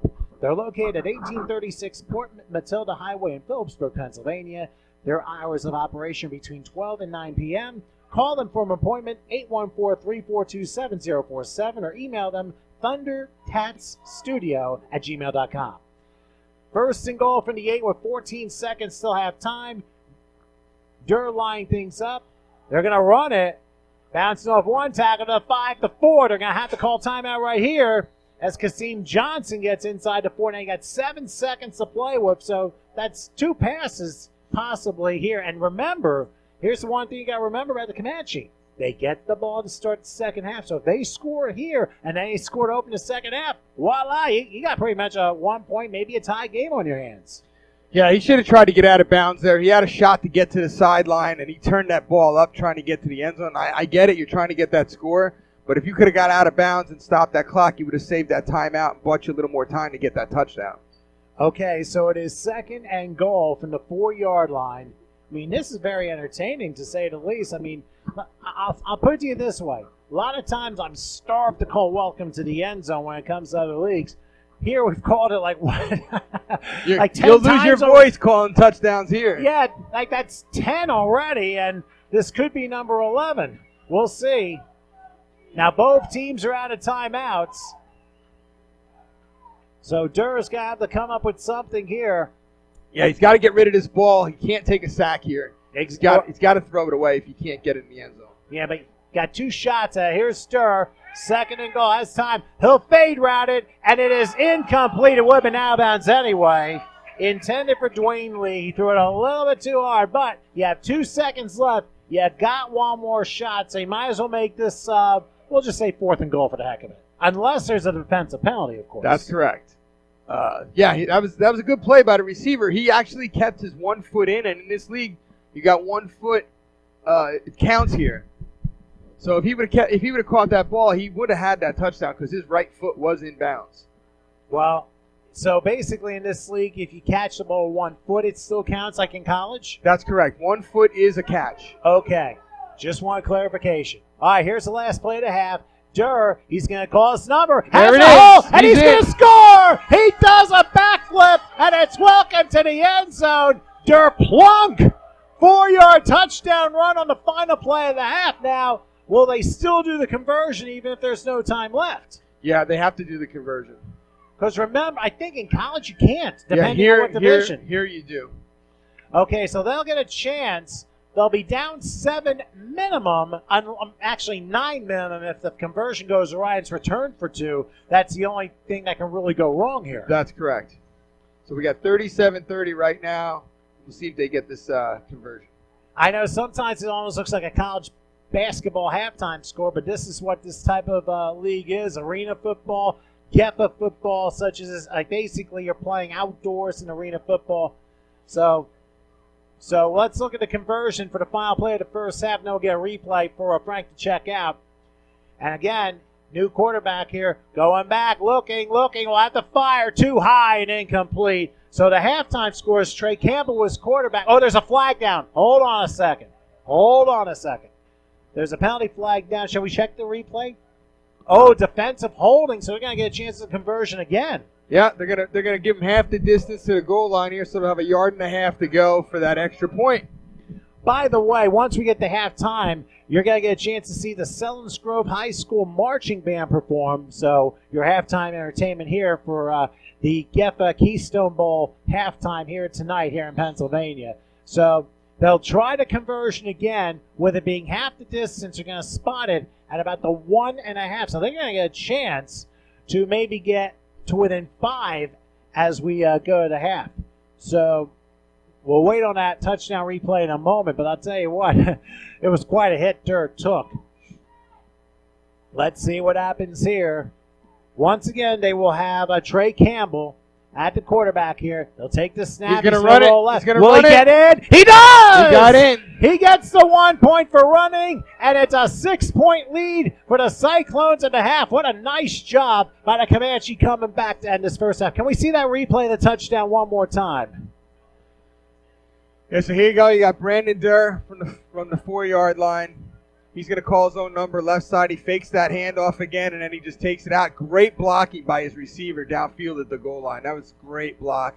he just got in the way, and there was nobody going to get him. And a great backward somersault to get the score in the final play of the first half. Your final thoughts on this first half? What do you think? Well, it picked up. It started off a little slow with the scoring, but now we're at 37-31 at halftime, which is what we expected. Like we said, we thought they'd both go over 50 for this game.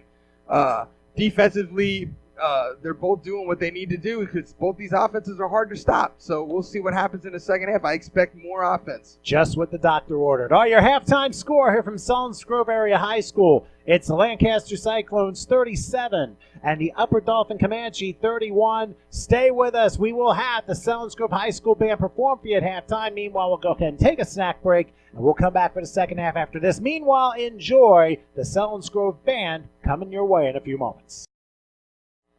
All right, just in time. We're back for the second half here from Selinsgrove High School as the kickoff goes to the Comanche and taking the ball to about the 10, and that's really about it. That was a decent run by Abdul Murphy on the return, but a good stop on the part of Cousin Walson, the defensive back for the Cyclone. I'm Tom Wilkins. Of course, Howard Gabriel the controls. Returning in a moment will be Frank Cecina, but yeah, in fact, he just walked in the door right now. Just started the second half. You haven't missed a thing except for one kickoff. 37-31 to score in favor of the Cyclones. Remember, the Cyclones received the ball to start the game, but fumbled the opening kickoff, and that led to a score by the Comanche. And here, if they score, we're going to have a level game here. They're only down 6.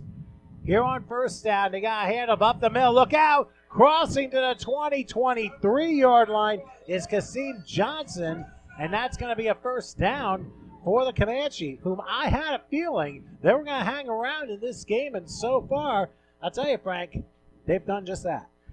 Yeah, it's again, it's a 6-point game, which is what we kind of expected, a high-scoring, close game, two really good offenses. Looking to see more here in the second half. Okay, so it'll be 1st and 10 following that run, which looked to be about 13 yards for Kasim Johnson near the midfield stripe. Brandon Durr is the quarterback for the Comanche. This is going to be a pitch out now. Same guy, and he doesn't quite get to the midfield stripe. As a matter of fact, you talk about a guy that stopped, and Trey Gilchrist, a defensive end and linebacker, made sure he got the best of that test of strength, and it ends up being no gain on the play. Yeah, it looks like they're coming out here running in the second half, maybe kind of loosen up a little bit before they start passing the ball. So we'll see what happens. So it'll be 2nd and 10 from the 24-yard line. For those of you just coming back, we're working on a few kinks to the audio, so thanks for being patient with us. We're at Selinsgrove High School here in Selinsgrove, Pennsylvania, about an hour in between Harrisburg and Williamsport. 2nd and 10 from the 24-yard line. Let's see what Durr does here in the shotgun. He'll take the snap. He's looking. He's going to roll left. He's got room if he wants. He's going to take off, crossing midfield, and he'll get to we'll say the 16-yard line, which might be the spot they need to get a first down. And by the way, for all the first downs that you see in this game, they're brought to you by Faded Barber's Shop, specializing in all of your hair care needs from top to bottom. Look like a new person when you step out onto the field. They're at 114 East Front Street in Berwick, Pennsylvania. Just call them 570-241-0277. So it's 1st and 10 from the 16-yard line. Let's see what Durr decides to do. And he's going to take it himself, and maybe Yeah, it looks like he got it. it. Yeah, they're going to give him the spot. Oh, he was actually, I thought he had gotten a first No, down. it was 3rd and inches. Yeah, and Durr thought he had gotten the first down. It looked like he got a little bit of a bad spot, but it looked like that time he got the half yard he needed. Now the ball is at the 15-yard line. So that's the story there, and it is 1st and 10 in favor of the Comanche, who right now they're looking to try and tie this game, being down 6. So Upper Dauphin holding its breath here, and we'd like to, of course, welcome all the people back here taking a halftime break. We had, I think, over 160 people watching at once here, so those of you watching, please spread the word. This is going to be a heck of a second half. I personally believe that. During a shotgun on 1st and 10, will he keep it himself? He does. He'll get to about the 10 and down to the 9, so that's another gain of 6. Durr decided playing the role of the running back here. Yeah, that was almost a busted play. If you see on the snap of the ball, Durr and the running back kind of clocked heads a little bit, and it was almost a busted play, but Durr made something out of it and got 7 yards. All right, so second and we're going to say 4 from the 6-yard line. I'm trying to find another sheet for my compadre here as we're trying to get things rolling here. But whatever the case, oh, here we go. Second and 4 from the 9. Oh, he lost the snap, loses the ball, and I think he may have lost it completely. The Cyclones, they got it back. I believe. No, they got it back. It bounced right to the lineman. Oh, wow. What a break for the Comanche there. Goodness gracious. Yeah, it looked like the Cyclones were about to fall on it, and then they hit it, and it went forward right into the offensive lineman. Wow, what a break. They end up losing 4 yards on the play, and now forces 3rd and 10 from the 15-yard line. So that's something else here. Well, I'll tell you what, I mean, a lot of breaks, especially the more breaks that happen, the closer you get toward the end of the game, the bigger the breaks could possibly be. So here we go. Opening drive of the second half, 3rd and 10 from the 15-yard line, as this time Durr is going to even out his alignment receiver-wise. He'll take the snap. He's under a rush. He's looking. He's lobbing. And a pass incomplete, but a flag is down as they intended for Greg Williams, but he got his feet entangled, pleading his case as Dontrell Johnson. And he's thinking that cannot be interference, but the officials had the final say on this one. Yeah, I think they're going to discuss this because I don't know if his feet got tangled up with him or if he kind of pushed him from behind a little early. And now they're discussing maybe the ball was tipped, so it doesn't matter. So we'll see what they come out with here. Well, let's watch the end zone cam replay here. Yeah, it looked like it was tipped. Yeah. Oh, no, they're going to give him the first down. Wow. I did not expect that. I mean, I didn't see the tip. You probably have better eyesight than I do, but that is I think on the replay we could see a little bit of a tip there, but I don't think they could see it at real speed. But I'm more concerned with whether or not there was a pass interference or not, because it looked like they might have just tangled up feet, and that's incidental contact. I think the NFL is watching just so they can learn from the new rule changes this fall. That's correct. So 1st and goal from the 5. Let's see what happens. And they're changing quarterbacks. They're going to hand it off, and down to about the 1-yard line is Trey Campbell. He gets to about 4 yards on the play, but I'll tell you, big break for the Comanche because they get this thing in, and they have this game tied up, and this could be like maybe an 18-minute game for the Geffa Championship. Yeah, I mean, again, they score this without the extra point. We're tied. Extra point puts them ahead, and then we got a whole new second half going on here. They fought back from being down by 2 scores. And they're going to sneak this one. And there is a goal. Welcome to the end zone.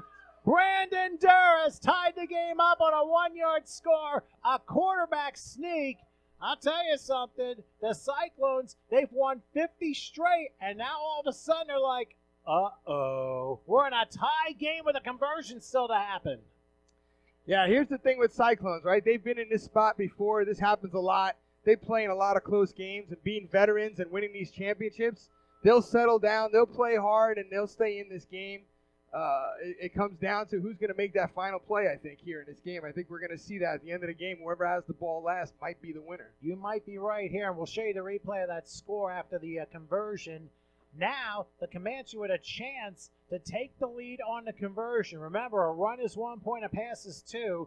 And they have Trey Campbell, but he loses a snap. Let's see what he does. All he has to do is throw it away, and the pass is tipped, and it is caught! Holy mackerel!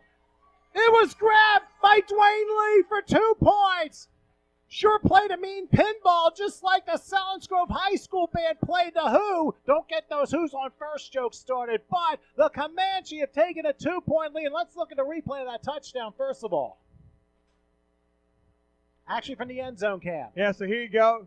You got Brandon there getting in under the center. They're going to do a quarterback sneak, push behind the offensive line. He gets a push from his wing, and he's in. Nice score by the Comanche. Way to come out and take that right down the field. And they took almost half the third quarter to get the score and keep the Cyclones and quarterback Greg Medina off the field. I think, given Monk Williams, the head coach of the Comanche, that was his idea, and they've done exactly that. They've taken a 2-point lead. Yeah, that's how you do it. You run the ball, you kill the clock, limit them with the ball in their hands, and then this is what happens. You get the ball and you score. All right, here's the short kickoff, and it's going to go out of bounds right before the goal line. So what's the rule when that happens? So you get a chance at a re-kick. The receiving team gets a choice. They can take the re-kick or they can take the ball to the 20-yard line. So let's see what they choose here. They're going to take the re-kick, I believe. Yep, they're bringing it back. They're going to take the re-kick. By the way, folks, we just want to let you know that we have an end zone cam for the second half. We've been trying to work that out in the first half of the game, just couldn't quite get it right. But here in the second half, we have it much better, and we have it operable. So, again, a couple different angles from for your viewing entertainment here. So, what they're going to do is they're going to re-kick. And let's take a look at that end zone cam here, and we'll see what they do here. Now you're getting a camera above the field like a drone in a moment. All right, taken to the end zone by the Cyclones, and they're going to run it out. Crossing to the 15 and maybe the 17-yard line. Mike Galetta with a tackle. I'm trying to see who returned the ball. I thought he was still on the ground. I thought it was number 6. It was hard to tell. Jonathan Julio. He's been returning a lot of kicks, especially late second quarter, now in the third. So now the Cyclones are down 2, and for Greg Medina, I mean, I'm sure he's seen the situation before, and now it's a matter of how to go about trying to get the Cyclones to get control back in this game, because now the Comanche have this momentum. I'm sure those of you who've seen football games on any level know that there are momentum swings back and forth, and you get to the final 5 minutes of regulation, then you have a dramatic moment on your hands, pretty much. Yeah, and like I was saying earlier, that's what I think this might come down to here. I think the game plan here for the Comanche in the second half might be, let's run the ball, let's kill the clock, let's keep the ball out of Greg Medina's hands. Will that hold up? We'll see. All right, the officials have spied the ball. Looks to be at the 17-yard line, and that is where Medina and company will start. First and 10, as we're already midway through the third quarter. And this is weird to talk about arena football like time-consuming drive. You don't have many of those in arena football.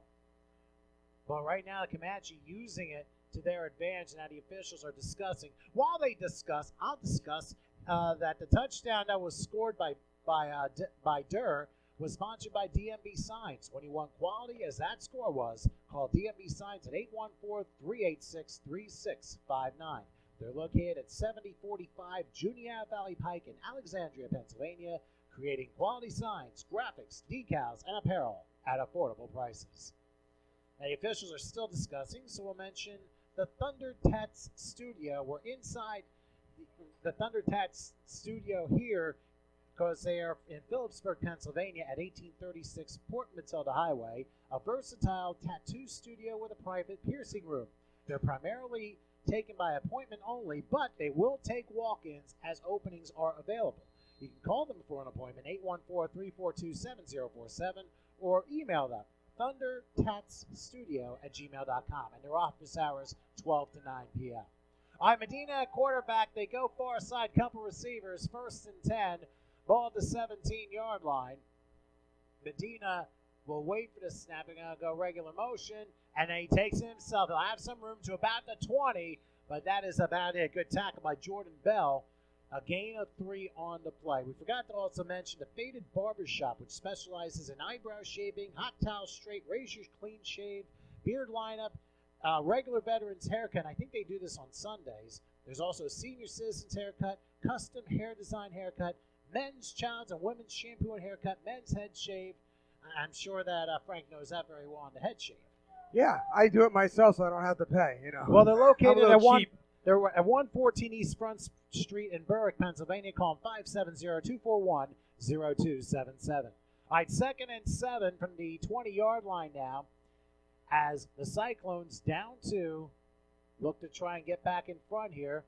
They go with 2 receivers on the left. They slot the left. Medina back. He throws, and the ball's tipped and incomplete.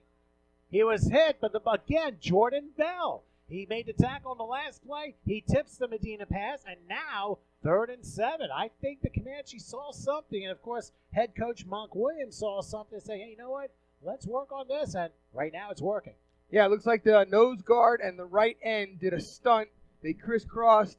The nose guard came from the outside. The line tried to pick him up, and the defensive end shot the gap and cracked that.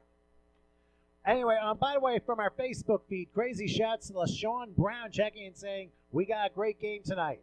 Don't we agree with you? Thank you for tuning in. Tell your friends, hey, we got to get some people to watch what could be a glorious finish here. We've hit 174, and we might hit 200 before this is done. 3rd and 7 from the 20-yard line as Medina's going to call his own number. Bell tries to tackle, and I think he will, short of a first down. Yeah, it's short by about 3 yards. 3 or 4 yards. They're going to say to 40. They're going to say to 23. I'm still trying to get my eyes to remember the number 25 and subtract it from whatever yard marker you see. The goal line's the 25 on each side, and the 25-yard line's the midfield stripe where it says 50. They're going to say 4 yards short. It's only a gain of 3. 4th and 4. It was a great job by the defense to string him out. He tried to get around the outside, and they just all strung it out, gave him no room to cut up the field. Well, now a big play for the Comanche defense. We're coming down to 5 minutes left here in the 3rd quarter, and we're going to see what happens. 4th and 4. Evenly dividing the receivers. Medina in the shotgun. Empty backfield here. Looking like they're showing blitz. Low snap. Medina back. He'll roll left. He's looking. Hit as he throws the ball, and it's going to be incomplete. The pressure by the Comanche defense was the story here, and guess who did the ringing? Jordan Bell. He clocks Medina, and I'll tell you, that was a tattoo shot on the part of Greg Medina. So as the Cyclones turn the ball over at downs, we got to get a replay in on this one, Frank. Yeah, so I think that was if you watch number 5, the linebacker here, he's going to delay blitz. As soon as Medina gets out of that pocket, he's going to come. He's the one that's going to make the big hit right there. And that tattoo shot by Quentin Thomas, you know what that means. For all of your non-violent tattoo needs, go to Thunder Tattoos at 814-342-7047. Again, as we see the Comanche on the first play, and they get about to the 17-yard line, so got about maybe 3 or 4 on the play, and it makes it 2nd and 6. Comanche right now have the momentum in this game until the next momentum changer, whenever that might be. I think what we're going to see here is a heavy, heavy dose of run from the Comanche. They want that clock to run. They want to keep it out of Greg Medina's hands. I would not be surprised if this quarter ends with the Comanche with the ball on this drive. Well, remember, they only have 18 more yards to travel and about just over 4 minutes left in the 3rd quarter. So I don't know if that's going to be the case, but they can make it possibly a 2-score game. Oh, there's a blitz on the play, and I think it may have worked because Durr was able to run it to about the 41. So it's looking like a 3rd and maybe about 3.5 coming up for the Comanche. Yeah, 3rd and 3, clock still running. We're down to 3:40 left. Again, they're gonna keep this ball on the ground. They don't want incomplete passes. That's gonna stop the clock, and they're gonna do everything they possibly can to keep that ball away from the Cyclones. And we need to give these folks we're inside the Wilson football press box here in Selinsgrove High School here in Selinsgrove, Pennsylvania. It's Tom Wilkins with Frank Cicino and Howard Gaber, of course, working the controls and working the end zone camera that's working now. 3rd and probably a long 3.5 for the Upper Dauphin Comanche, coming in with, I believe, a 9-3 record and with a chance to pull off a huge upset here in the GEFA final, the 2019 Keystone Bowl. 3rd and 3.5. It's Durback. He's got time, and he's going to take a shot. He ends up, but he's overshot his receiver, Greg Williams, who was as wide open as he could be. He could go down to I-81 if he wanted to. He was that wide open, but it was incomplete, and that now forces a 4th down. Yeah, I think that was one of those situations where the quarterback had too much time. You know, he's looking at that receiver wide open, and he just kind of tried to lollipop it in there and put a little too much on it. I forgot to mention, crazy shouts to our HSG network partner, John Thielen. He's working the end zone camera, so hopefully he just gave me a little bit of a wave because I think he just heard me. All right, and Frank gives him the thumbs up as well. 4th and 3.5. Obviously going for it here. Oh, botch snap. It's going to be a forced turnover on downs as stopped right at the line of scrimmage. May have lost a half-yard there, but big play for the Cyclone defense. And as I said, momentum changer possibly. Yeah, I'm going to guess on that play that was supposed to be on 2. Let's see if we can see it in the replay. Let's look at a replay of this. So you'll see here, Brandon Durr's not even ready for the snap, and that ball comes right at his face mask. So I'm going to say he probably thought the ball was going to be on 2, and the center went on 1. And Kasim Johnson was the one who recovered it, but forward progress clearly stopping. I don't know if the 4th down rule for forward progress still applies here in this league. Yeah, I would think it would apply, but I don't think it would have came into effect there. He was way short. Yeah, he was at least 4 yards short. Anyway, Medina back in the game here on 1st and 10 from the 17. They're going to hand this off and moving to about the 20-yard line. Maybe a 3-yard pickup on the part of Michael Rodriguez. We've called his name a couple of times. He seemed to have a pretty decent game. Yeah, he's their big back. He's their power back. He's going to come in there. He's going to pound for those tough yards. So we may be seeing them trying to wear down that defensive line a little bit since they came out here fired up in the second half. And remember, the Comanche, they have 2 they can go with, Nate Swearingen and Trey Campbell. I mean, those are their 2 big backs they could go to in case, almost like circa Marion Barber back in his Cowboys days when he was wearing down defenses back in the late 2000 eras. All right, here we go on 2nd and 7 from the 20-yard line. And I think timeout called by the Cyclones, and I'll be there first. So let's stay right here. Again, to count 39-37 as the Comanche lead the Cyclones. So we just have a tick over 2 minutes left here in the 3rd quarter. And we want to mention, of course, we're in the Wilson Football Press Box, and we want to give a shout-out to the Wilson Football Academy, which, of course, a special one is used for this game. All footballs used in the NFL and NCAA are produced in this one little factory in Ada, Ohio. Tours are conducted by factory employees, and they're ready to answer your football manufacturing questions. It's $5 to get into this one, and it's actually a very nice place to go to. If you want more information on this factory, the Wilson Football Factory in Ada, Ohio, the home of Ohio Northern University, call 419-634-9901. That's 419-634-9901. Now, for the Cyclones, they called timeout on 2nd and 7. So first timeout of the half. What do you think they might be discussing? 2nd and 7 here. I think they're trying to try and get their momentum built back up. So they're trying to figure out, hey, we got to get this thing rolling. We can't be making any mistakes here, and try and turn up the volume a little bit. So from the 20-yard line, 2nd and 7, Medina in the shotgun, back to his left. Comanche defense backing off the blitz. It's going to be a keeper. And there goes Medina again, and he's going to score again. Welcome to the end zone from 30 yards out. Is this guy amazing or what? That is I believe that's either the 3rd or 4th touchdown run Medina has had. And we're definitely going to get an end zone shot at that as the Cyclones have retaken the lead with 1:54 left in the 3rd. Yeah, so again, you're the Cyclones, and the momentum's not going your way, and it's 2nd and long. You put the ball in Greg Medina's hands and you let him do what he does, and that's how you turn this game around. I mean, that's what they do. That's what he does. This is what they've been doing.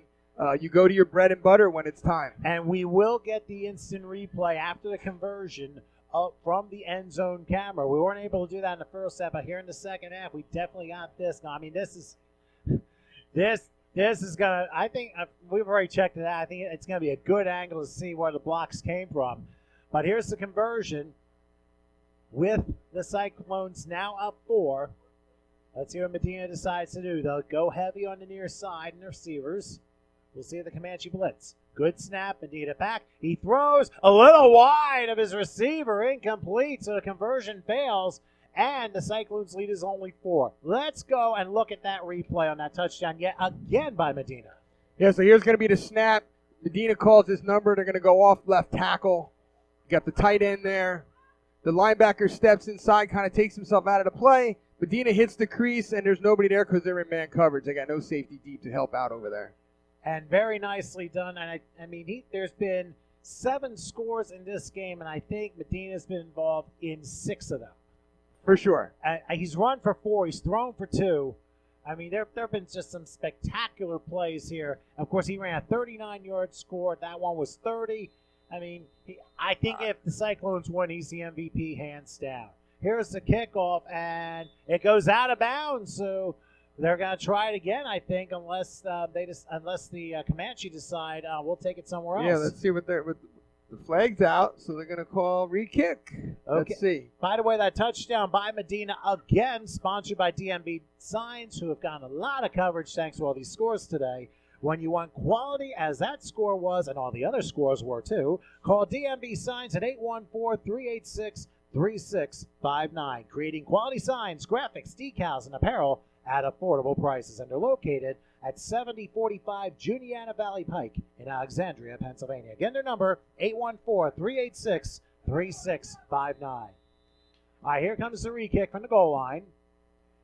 A high kick into the other goal line, and that is Abdul Murphy. Let's see if he has some room to the 15. Oh, he shook a tackle. Look out! Crossing midfield. Will he go all the way to the 14-yard line of the Cyclones? You talk about firing a sideline up with that return. What a job by Abdul Murphy there. Yeah, he had a shot at that end zone, and a good hustle by number 6 to come all the way back from the far side of the field to get there and make that tackle. And now a short field for the Comanche, the Upper Dauphin Comanche, who came in 9-3 on this season, and they've got a shot still to pull off a big surprise here in the 2019 Keystone Bowl from the Great Eastern Football Association. From the 13, 1st and 10, here's Durr. He'll throw a little screener, and it's caught going to about the 98-yard line. Greg Williams, some tough yards, and a gain of 5 on the play. And now they'll force 2nd and 5 on that one. What was that, more like a hitch route? Yeah, it looked like it was a wide receiver screen, kind of little hitch, just take one step, turn around, I'll hit you kind of thing. He had a receiver out there blocking in front of him. It's common in this league at this level. Well, it was more like a stop and then go in, so it was basically one of your little geometric check mark routes, if you want to call it that. Yeah, everybody has a different name they call it. We call it a wide receiver screen. You have a second wide receiver out there as your blocker. I just call it as if hopefully the people in the audience will understand it. High snap on 2nd and 5. They're going to hand it off a hole and down to about the 1-yard line for 1st and goal. I'll tell you something. The guy who's really had a surprising game, number 6, Kasim Johnson. I mean, he's a fast guy, and I'll tell you, got to give credit to the offensive line, too. They're doing their jobs as they block as we're coming down to the final minute of this 3rd quarter. Yeah, he's finding those little creases. They're giving him little spaces to run through. He's hitting them, and he's getting those extra yards after he gets through that hole. So now we're going to have 1st and goal from the 1-yard line. That is correct. So from the 1-yard line, the Comanche down 4. Now they're thinking they can get this clock as it's running down to the final 20 seconds of the 3rd, and I think they will try and get this play off. They've obviously had the time of possession lead in this 3rd quarter. Now will they try and sneak it in with 5, with 4? They will go for it. And it's not going to work. No. Handoff, losing 4 yards, and his helmet was Nate Swearingen. So we'll try from the 5 when we come back. The final quarter coming up. We're at 3-quarter time. It's 43-39. The Cyclones over to Comanche. Don't go anywhere. The final 12 minutes is after this.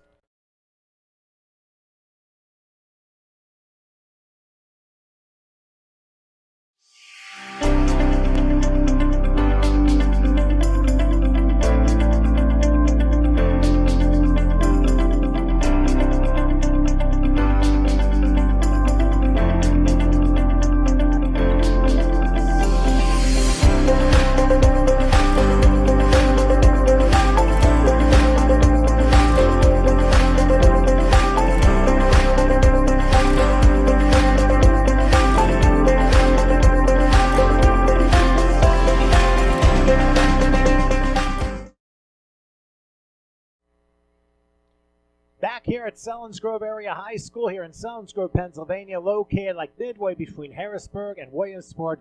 I'm Tom Wilkins with Frank Cicino and Howard Gaber in the controls as well.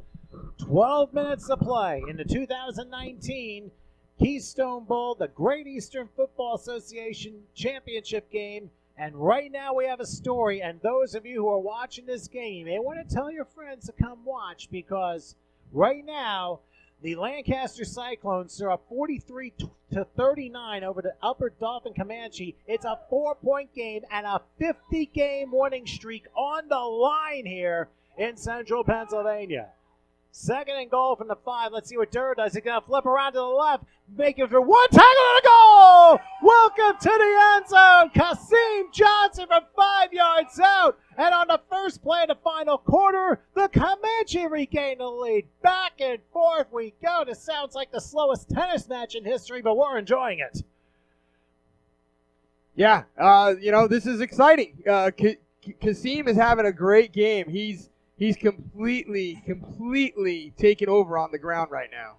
Most definitely, and another touchdown brought to you by DMV Signs. When you want quality as that score was, call DMV Signs at 814-386-3659. So now, a 2-point lead for the Comanche, and with the conversion coming up. Remember, 1 point for a run, 2 points for a pass.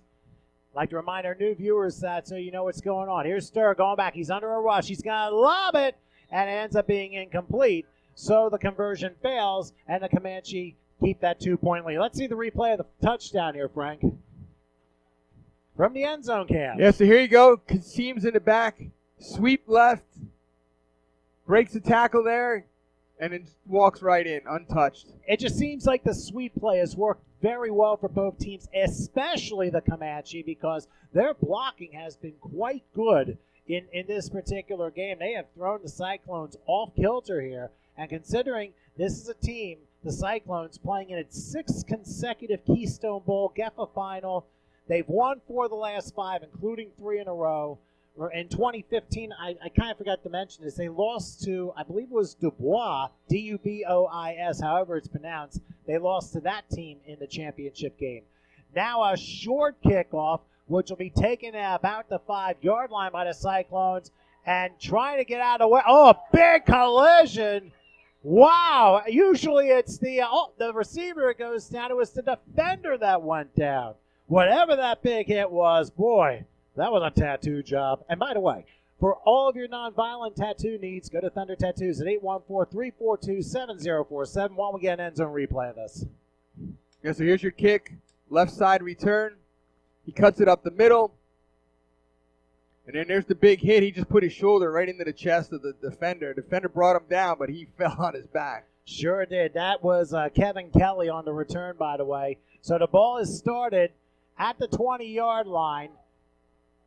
1st and 10. They're going to, I guess, condense the line here as Greg Medina's got to try and work his magic again, down 2. Remember, he's had 2 touchdown runs of 30 yards or more in this game. He's involved in 6 of the 7 touchdown scores. Let's see if he tries another one. Not quite this time, but it is good for 2 more yards to the 22-yard line, so that makes it 2nd and 8. Yeah, they were able to string him out again. He was, that defensive end got away from the block, pushed Greg further out than he wanted to before he could cut it up, and then the corner came up and the linebacker, and they stopped him. And I think the Comanche are pretty much gotten the message.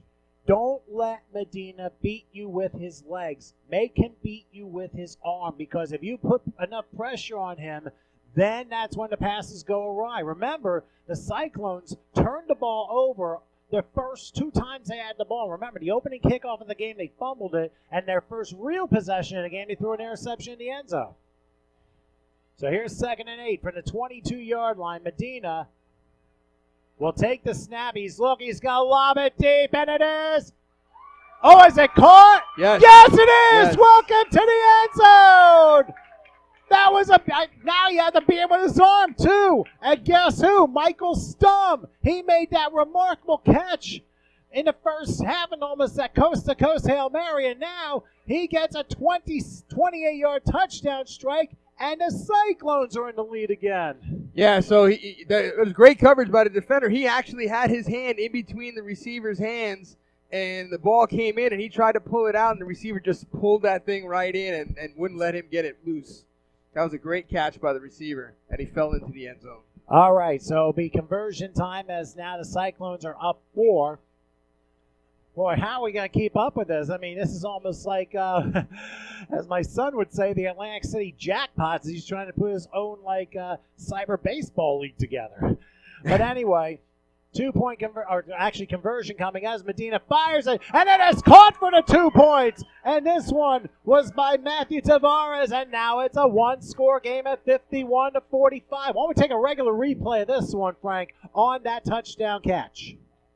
Yeah, so here you go. Medina's in the backfield with Neihart. Your receiver at the top of the screen is going to be the one who's going to make this play. He's got good coverage there. He gets off the push. And then there's your hand between the receiver's hands from the defender, and he just isn't strong enough to pull it out. That was a great catch by the receiver. And Abdul Murphy was draped over him, and I tell you, that makes it even more impressive because you look at a guy like Stum who made that catch. Remember, he caught that coast-to-coast Hail Mary in the second quarter. I mean, it was a remarkable catch. And here they squib kick it, and it's fallen on by the Comanche at about the 18-yard line. That's an interesting call by the head coach trying to get the ball back, and it didn't work. Yeah. But now you got the Comanche with a chance to tie the game with a very short field again. Yeah, so now they're only 18 yards away from going back into the end zone. So, sometimes you got to roll the dice and try that. And you were hoping that they were sleeping on it, but an alert play by the Comanche to fall on that. And they rolled a 12 on that play, but the ball is spotted at the 18-yard line. Hey, those of you watching, tell your friends to come check this out because we're going to have a good final quarter here. 1st and 10 as Durr is going to call his number and crash his way to near the 15-yard line. For those of you joining us for the first time, trying to understand what this football league is about, think about the number 25. The 50-yard line is a regular midfield stripe for football. Just subtract 25 because it would be the midfield stripe known as the 25. Think of it as an arena football game, though, outdoors. So that's really the key here, and that's why I try and subtract 25 from where the yard marker is. In this case, here the Comanche will have the ball right outside what is going to be the 15-yard line. So second and probably a long 7 here as Durr's in the shotgun. Will they call a run? They do. I think it's Johnson again, and he's not going to have much room, but he tries to lean to about the 13, and they may give him that, and that's going to force probably a 3rd and 6. So, Frank, if you're the Comanche now, 3rd and 6, down 5, under 10 minutes still time, what's your call? Well, this is going to be tough because they're trying to keep the ball on the ground so they can keep that clock running, but 3rd and 6, if you don't get this on the ground here, it brings up a 4th down, and you don't want to be in that situation. So this is going to be a very concerning play call here. From the 13-yard line, everyone pointing that somebody moved, and here's a pitch out, crossing into the 10, down to the 5, and for another 1st down. The Comanche again have goal to go, and guess who it is again? Kasim Johnson. And that means another 1st down, which again is brought to you by Faded Barbershop. Specializing in all of your hair care needs from top to bottom. Look like a new person when you step out onto the field. They're on 114 East Front Street in Berwick, Pennsylvania. Give them a call for an appointment, 570-241-0277. So 1st and goal from the 5-yard line. Durr will take the snap and pitches out. Johnson again. He will have a goal. Welcome to the end zone. And guess what? The Comanche are back in front. You better tell your friends to get over here and watch this because this is really entertaining. Yeah, so again, a sweep to the right side. They give Kasim Johnson a little crease. He gets through the crease. They get a hand on him. He fights through it and into the end zone for another touchdown by Kasim Johnson. My apologies. The game is level now at 51 apiece. So I forgot about the 2-point conversion that the Cyclones hit. But now the Comanche have a chance to take the lead on this one here. So each team has scored 8 touchdowns here in this game. But the conversions what matter. Durr, he dropped the snap. He's going to lob it to nobody. Incomplete, so the conversion fails. And, folks, we have a game that's going to last 9 minutes and 6 seconds. It's 51-51, and we are going to have a lot of let's get the replay for you, Frank. Yeah, so here you go. Kasim's in the backfield, pitch to the right, a nice block by the wide receiver to make that crease as he scoots right into the end zone right there. It was a beautiful block by that wide receiver. By the way, crazy shouts to Butta Bambina, who basically described it, blow for blow. You are not kidding. And, hey, tell the folks to get over here and watch this. We got 9:06 left in a 51-51 game. No, this is not college basketball. This is the Great Eastern Football Association 8-on-8 football. Yeah, so again, we both talked about earlier, we thought this game would both score over 50 points, and here we are, 51-51, midway through the fourth quarter. So like we both were talking about earlier, we knew this was going to be a high-scoring over 50 game. Okay, here's the kickoff, and it's a short kickoff. That might go out of bounds. It did. It went out of bounds at the opposition's 15-yard line. So will there be a re-kick, or will the Cyclones decide to take in another location? I would think, well, this is before the 20, so they get that spot. Let's see if they take the spot. It looks like they're going to take the spot. Okay, so they're going to take the spot at the 20. That's not very surprising short kick here, because we've seen lots of kickoffs basically going back and forth from goal line to goal line. And now this is basically in the wheelhouse of Greg Medina. Like I said, we've had 8 scores, and he's been involved in, I believe, 7 of the 8 scores. Yeah, so the only other score that he wasn't involved in was when Neihart ran it in on that first touchdown, I believe. First or second touchdown, I forgot which one it was, but other than that, it has just been Medina. And here, he will have a chance now at his own 20-yard line, 1st and 10. Remember, the Cyclones are in the black, the Comanche in the white. This is going to be a fun final 9 minutes plus. Medina all alone to shotgun. Comanche looking to show blitz. Now they back off.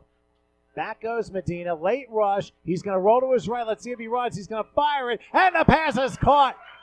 Nicely caught on the punt. You mentioned the guy Jason Neihart. We haven't called him a while. And he ends up getting a first down at the 16-yard line. So a gain of 14 on the play.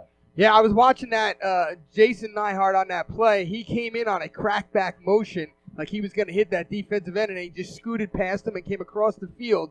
The defender got his hands on him but couldn't corral him, and he got away from him.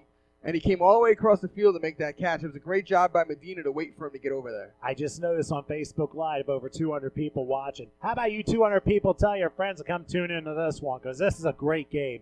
51 apiece, under 9 minutes still time. 1st and 10 from the 16-yard line. Medina again, empty gun, heavy receivers on the far side. Let's see what Medina gets. He may call his number. He does. Oh, he runs at his own guy, and he may only get a yard to the 15-yard line. That's about it. So that sounded like a broken play or a missed block. Yeah, I think that was a deliberate run by Medina, and the defensive line just filled in all the holes. He tried to make something out of nothing, and he got a yard. Very good. Crazy shouts to my wife, Donna, checking in. Hopefully she got back home safely with my son. We were actually on vacation for a few days, and, of course, ended up here, of course, coming here doing this game while they headed back home, and hopefully for some nice rest and well-deserved after what was a nice brief. But, hey, Mother Nature couldn't really cooperate too well, but you make the most of it. It was a nice time by everybody, so very thankful for that. So thankful for my wife and son, biggest supporters for me to get this dream rolling here. 2nd, and we're going to say 9.5, right outside the 15-yard line. Let's see what Medina decides to do. They go heavy on the near side for receivers. He'll take the snap. Oh, missed block. He's under a rush. He's got to fire it, and the pass ends up being caught, and it's right at the first down mark. Michael Stum again. He's made some big catches in this game. He may be about a yard short. They're going to say about the 8-yard line. Yeah, and that's what Greg Medina does, right? He makes plays out of nothing. If you watch that play, he was under pressure immediately. He scrambled out to his right. That receiver wasn't open. He threw it to a spot where he knew his receiver was going to be, and the receiver got there and made the catch. That's exactly why they've won all these games in a row. And crazy shouts to, because they know what's going on. Crazy shouts to Brian Hunter, who basically described it like I did. This is going to be close until the end. I really believe that. 7-10 and counting. 3rd and 2. They're going to spot the ball at the 8. Medina lining everybody up. Heavy receivers far side. Man in motion now to try and even the blocking. Medina waiting for the snap. He's calling his number. Oh, he's not going to get far. He loses a couple of yards. Back to about maybe the 12 or 13-yard line. They're going to say the 12. And now the Cyclones are faced with a big 4th down. 4th and 7. And they're going to spot it at the 12. And basically you have to get to almost the 5 for a first down. The Cyclones, meanwhile, are going to use – no, it's not a timeout. It is a timeout. Timeout for the Comanche. Yeah, the Comanche. Yeah, so Why don't we show a replay from the end zone for that last shot here? Yeah, if you're going to see, Greg's going to call his number again to the right side or to the left side, and they just stop him. He's got nowhere to go. You'll see it here. A long pause to have the SpongeBob narrator saying, eventually. And So there's the snap. He goes to the right, nowhere to go. He tries to come back left, and there's nothing but a wall of white in front of him. That was a great job by the defense to fill in all the holes and then to prevent that cutback and let him run down the other sideline. yeah, and let's also not forget, a lot of time in the cadence. It was a long play call, and I think the Comanche defense read it. Crazy shouts to Eileen Brewer checking things out from Tennessee. So the Rocky Tops are checking things out in the championship game. And now we have a huge play in this game, a tie game, 4th and 6 from the 12. Defense chants all throughout Selinsgrove. Both teams really on their guard here. Empty gun here for Medina. Now he's changing the play. Goes, it looks like high motion. He'll take the snap. Medina can run this one to the 10, and he does. Oh, he got the first. I think I think they're going to give it to him. Yeah, he looks like a spot to 30. He will have first and goal. It was 4th and 6, and he got 7. Yeah, that last dive at the end, he got hit and he was stopped, and he kind of just dove for that sideline, and he got the first down. Yes, indeed. So now first and goal, and the ball is right outside the 5-yard line. So, crazy shouts to DeVar Bailey. He says he feels like I'm watching wrestling. I'm like, this isn't wrestling, but I'll tell you what, this almost sounds like two late wrestlers, Macho Man Randy Savage and the Ultimate Warrior. That's probably one of the best ones you could possibly get. But anyway, first and goal outside the 5-yard line. And it's 6:29 till time, and they stopped it because it was Medina who went out of bounds. Out of bounds, yep. Yeah, he's in an empty gun here. They have heavy receivers on the far side. Big first and goal outside the 5.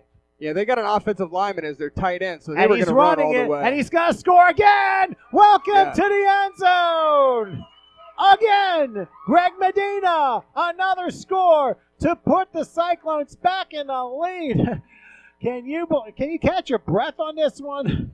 Yeah, so if you watch, when we get to the replay after this extra point, you'll see the Cyclones brought in a 4th lineman. They lined him up as a wing on the right side, and Greg just went right behind him and went right into the end zone. Yeah, that was quite something there. Also, crazy shouts to Joshua Darren checking things out and thanking you very much for the compliments. By the way, the touchdown again, sponsored by DMB Signs. When you want quality, as that score was, call DMB Signs at 814-386-3659, creating quality signs, graphics, decals, and apparel at affordable prices. Yeah, Now, so this is a big extra point here. They need to get this to take control of this game here. extra point or two, we'll see. Here's Medina back to pass. Looking, he's collapsing. He throws it too high for his receiver in the back of the end zone. Incomplete. I think he was looking for Jason Neihart and just overthrew it. So the conversion fails. When we look at a replay of the last touchdown, we have a second here. Yes, here you go. You got the extra lineman in as the tight end / wing. Greg's in the backfield by himself. He's going to that side right from the get-go. There it is. He sees his big lineman, and he goes right behind him. That's a touchdown. And that's like the 9th touchdown today, and Medina's been involved in 8 of them. And I think he's run for like 6 of the scores, and he's thrown for 2.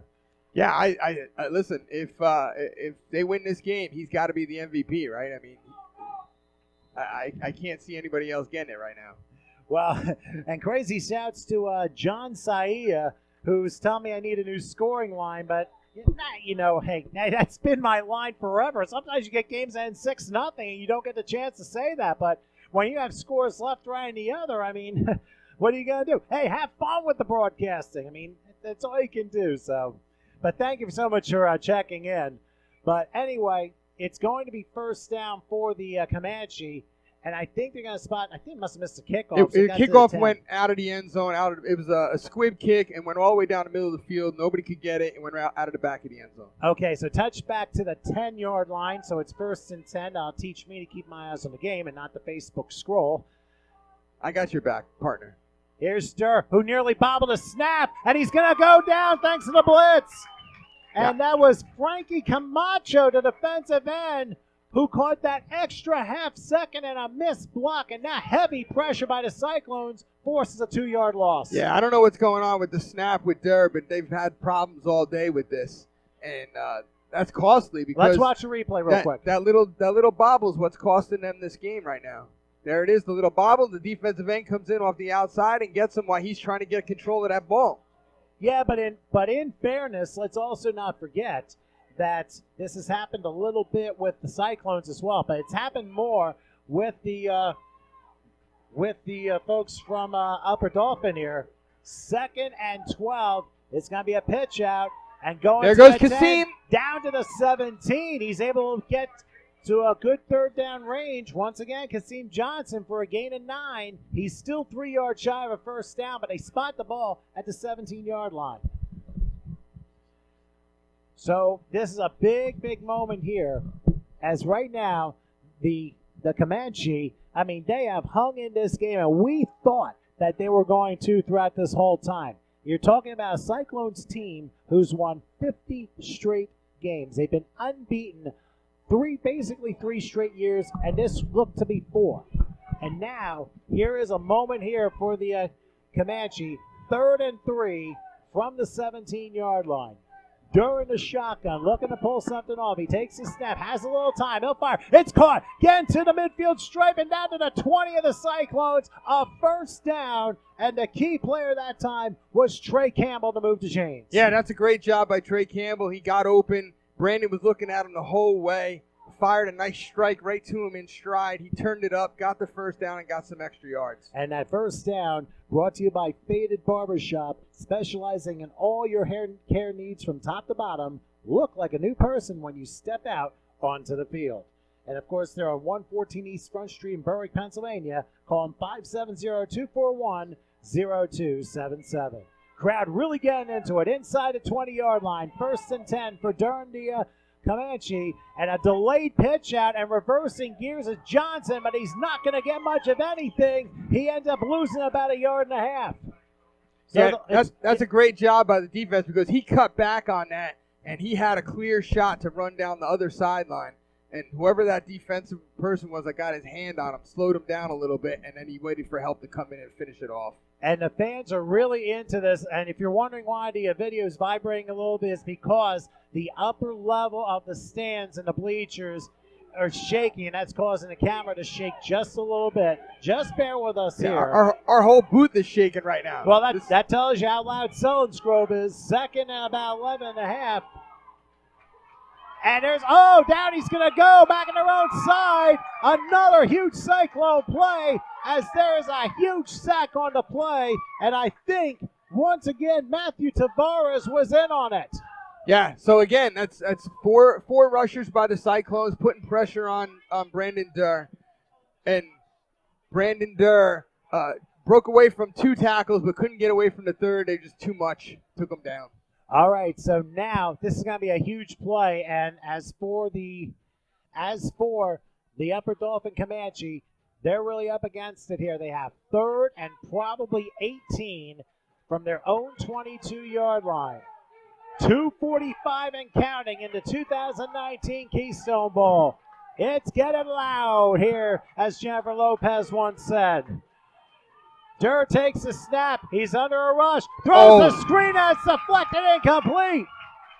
It was deflected by Frankie Camacho and was headed for Trey Campbell. But once again, the Cyclones turn the heat up, and now they force a 4th and real long. Yeah, that would have been a big play because number 25, which is Trey Campbell, would have had that ball. And he had 2 blockers out in front of him, and that was a great job by Frankie Camacho to tip that ball and keep it from getting to him. We've seen some crazy plays here in this 2019 GEFA Championship game, and now it looks like the Comanche might be using a timeout here. Yep, that's their second one. They only got 1 more left. And we want to just go ahead with our sponsors again. Thunder Tat Studio, which is a versatile tattoo studio with a private piercing room. They're primarily taking appointments by appointment, but they will take walk-ins as slots become open. Call them for an appointment, 814-342-7047. Their operating hours are from 12 to 9 in the p.m. located at 1836 Port Matilda Highway in Phillipsburg, Pennsylvania. Again, the number 814-342-7047, or email them thundercatsstudio@gmail.com. And it's all one word in case you were wondering.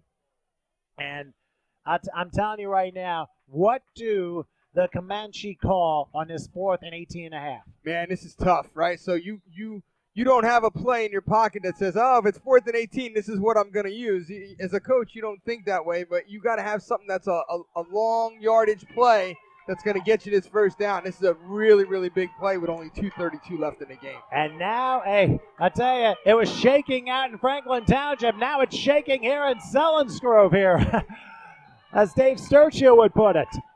4th and about 19 from the 22-yard line.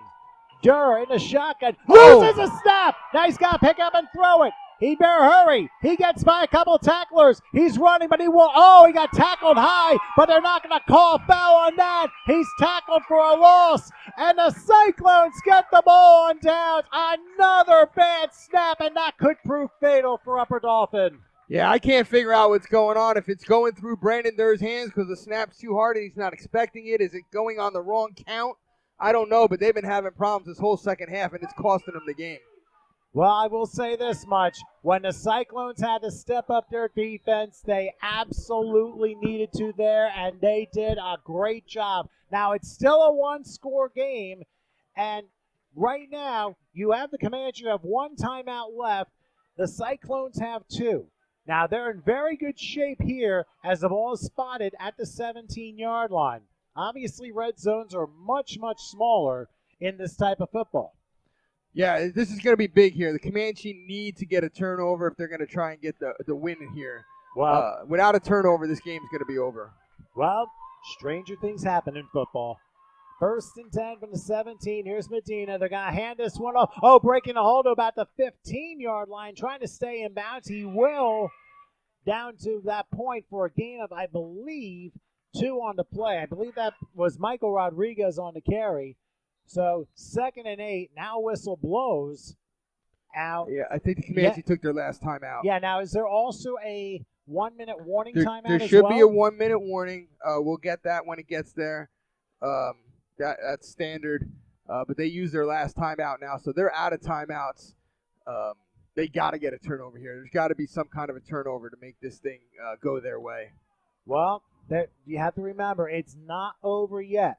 And trust me when I say that, some of the strangest football things happen in the final 2 minutes or minute of a game.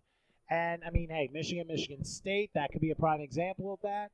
I mean, lots of bizarre things. So people who are counting the Comanche out, don't do it yet. There's still another 2:05 to play because, I mean. Listen, they got to stop them. They have to stop, period. Whether they get a turnover, whether they stop them on downs, they have to stop them. If they score here and this clock keeps running, we're going to be down to a minute here soon. All right, so 2nd and 8 from about the 16-yard line. Medina in the shotgun. Comanche need to stop here. He's called his number. He slips out of tackle. Look out. Oh, down to about the 11-yard line. It's still not good enough for a first down. They're going to need another 4 yards. By the way, crazy shouts to Boosie Simmons checking in, saying this is the best game of the year. This is actually the first Geffa game I've ever called, and I'll tell you what, this definitely has been exciting. Yeah, that was a great touchdown-saving tackle by Abdul Murphy. He got the shoelaces, grabbed him by the ankles, and pulled him down because Greg was going to go into the end zone if he doesn't stop him there. And most exciting game as the clock winds down, 1:45. Remember, the Comanche cannot stop it. So, really, if you think about it, first down ends the game. Yeah, pretty much. I mean, we're at 1:35 and counting right now. They're at the 10-yard line. And they can do it in 2 plays. Keep that in mind. Yep, exactly. 3rd and 4. Medina with a couple receivers on the right. Empty gun here. He's waiting. They're going to send the house. Here they come. And he's going to try. Oh, he got tripped up right at that line of scrimmage. So the clock will run down to about a minute till time. Now, keep in mind, the Comanche can't stop the clock. They have no timeouts. The Cyclones have 2 if they need to use them. So right about now is where they stop it. Or actually, they're not going to stop it. Should be a 1 minute. I don't know what's going on here. Well, that's interesting. But anyway, I guess we go with the flow here. 4th and 4. Whatever the case, they get a first down. The game's over right here. Yeah, that 25-second play clock should be just about up. They marked the ball with 1:10 left, and we're down to 30. It's like a 40-second clock, and now I think it's a 25-second play clock. I don't know what's going on. Well, they're going to call timeout right now with 28 seconds left to make sure they design a play, which is the championship play if it's successful. So yeah, they spotted that ball with 1:10 left, and they ran it all the way down to 28.1. All right, so if you're the Comanche, how do you stop them to have any chance? Well, if it's a run and they stop them, the clock stops for the change of possession. So they're going to get a stoppage there. They're going to get the ball with, let's say, 15 or so seconds left, and then they're going to have to try and score from, somewhere from 35 yards out. It can be done. It can be done. I'm not saying it can't, but odds are against you right now. They may be but against first you. things first, the play at hand here is a 4th down. You have to stop them. If they get the first down, it's victory formation. Well, they may not even need victory formation unless they step out of bounds. That's right. All right, well, once again, the loudest place in Pennsylvania is not Citizens Bank Park. It is Selins Grove, Pennsylvania, on this 4th and 4 from the 11-yard line. Yeah, I'm going to put money on it. Medina's calling his own number. Well, we'll see. Medina, empty gun here, waiting for the snap. There it is. He goes back. He's lobbing it. Wide open, and there's a goal. Welcome to the end zone. El Clinchero. I think that was Matthew Tavares who just did another championship catch, the 4th straight for the Lancaster Cyclones with 23 seconds left. And what a play call by their head coach. Yeah, that's a great play. Medina faked it like he was going to run, step back, and his receiver just ran the wheel route right up the sideline. Touchdown. Found the perfect play and a perfect call by head coach Brent Melhorn, who's about to get another ring on his finger. When I talked to him before the game, I saw all 4 of his giant rings for the championships he's won. Well, you can add one more, get a thumb fit if you wanted to, because that's going to make it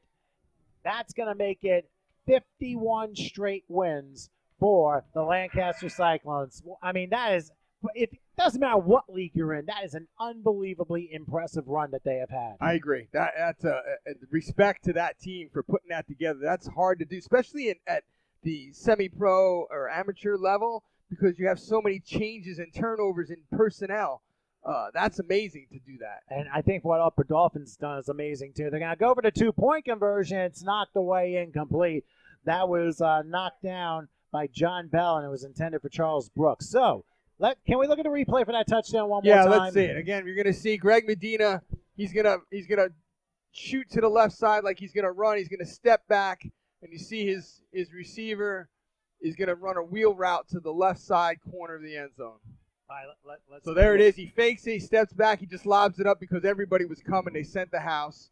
And there's his wheel route from the wing or tight end position. Touchdown. And the big bad wolf blew the house down and just about won the 4th straight championship for the Lancaster Cyclones. 63-51. I mean, you got to give credit also to Upper Dolphin. Remember, back 3 years ago, they won only 2 games during the regular season as they received the ball.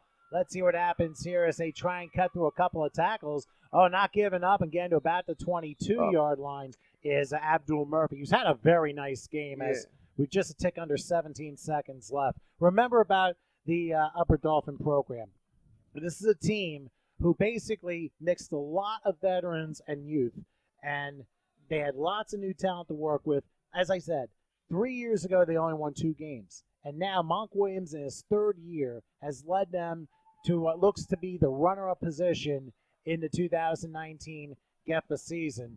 I mean, they're going to be back. There's no question about it. I mean, 9-3 and getting this way for a championship game appearance, I mean, they really played their hearts out today.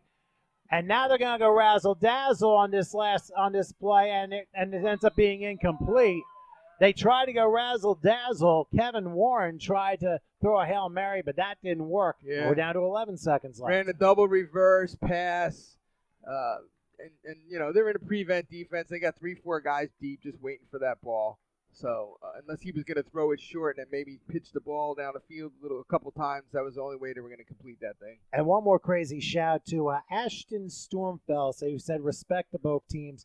Absolutely agree with you. That is just, both teams played their hearts out. And, for Upper Dolphin to get as far as they did, you got to give them a lot of credit.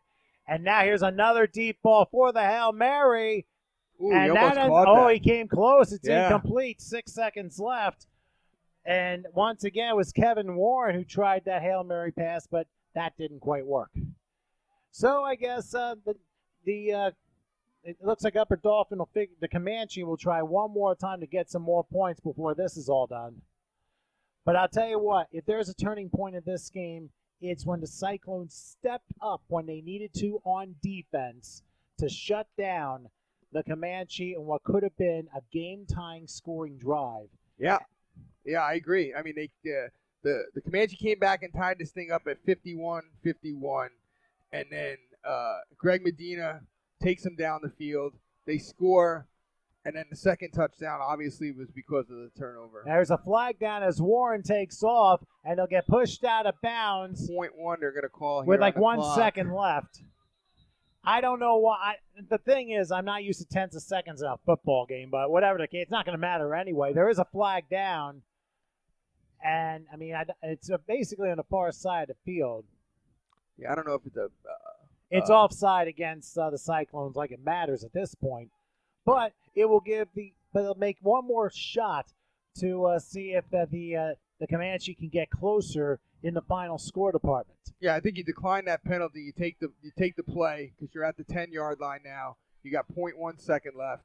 You try and get a score here and make the game look a little close on the scoreboard. Well, unless there's a defensive penalty, we already know who the winner is going to be, but let's see what the final score is going to be. 63-, there's a 5, and then there's a blank next to that. It could be a 7, an 8, or a 9, or it could just stay at 1. Sounds like a Price is Right game. But anyway. $1, Bob. All right. They're going to run it to the 10, the 5. He's going to be stopped short, and that will do it. As for the 4th straight year and the 5th in their last 6, the Great Eastern Football Association champions once again are the Lancaster Cyclones as they complete their 4th consecutive perfect year, 51 straight wins, defeating the Upper Dolphin Comanche 63-51 here at Sells Grove High School. An instant classic for Geffa football. Yeah, 100%. It was a battle the whole game. Both teams came to play. They did everything they needed to do. I think the issue here in the second half was those snaps. Brandon Durr was having trouble with those snaps. I think that kind of turned the game around a little bit because they had the ball in good field position. They were moving the ball, and they just couldn't get control of those snaps. And again, that's what killed their momentum. And I'll tell you this, Frank, that this is definitely a classic we will not soon forget. We certainly want to thank all the fans here on the HSG Network checking out this game. Make sure you like HSG Network and follow more of our broadcasts as we go along. But we're going to wrap things up here from Selins Grove High School. The 2019 champions, as they were in 18, 17, 16, and 14, the Lancaster Cyclones, winners of the Geffa Final again, defeating the Upper Dolphin Comanche by a score of 63-51. It wraps it up here from Selins Grove. For, if I can find the name, Frank Cicino and Howard Gaber, I'm Tom Wilkins, signing things off for now from Central Pennsylvania. This has been a presentation of the Great Eastern Football Association in conjunction with the HSG Network.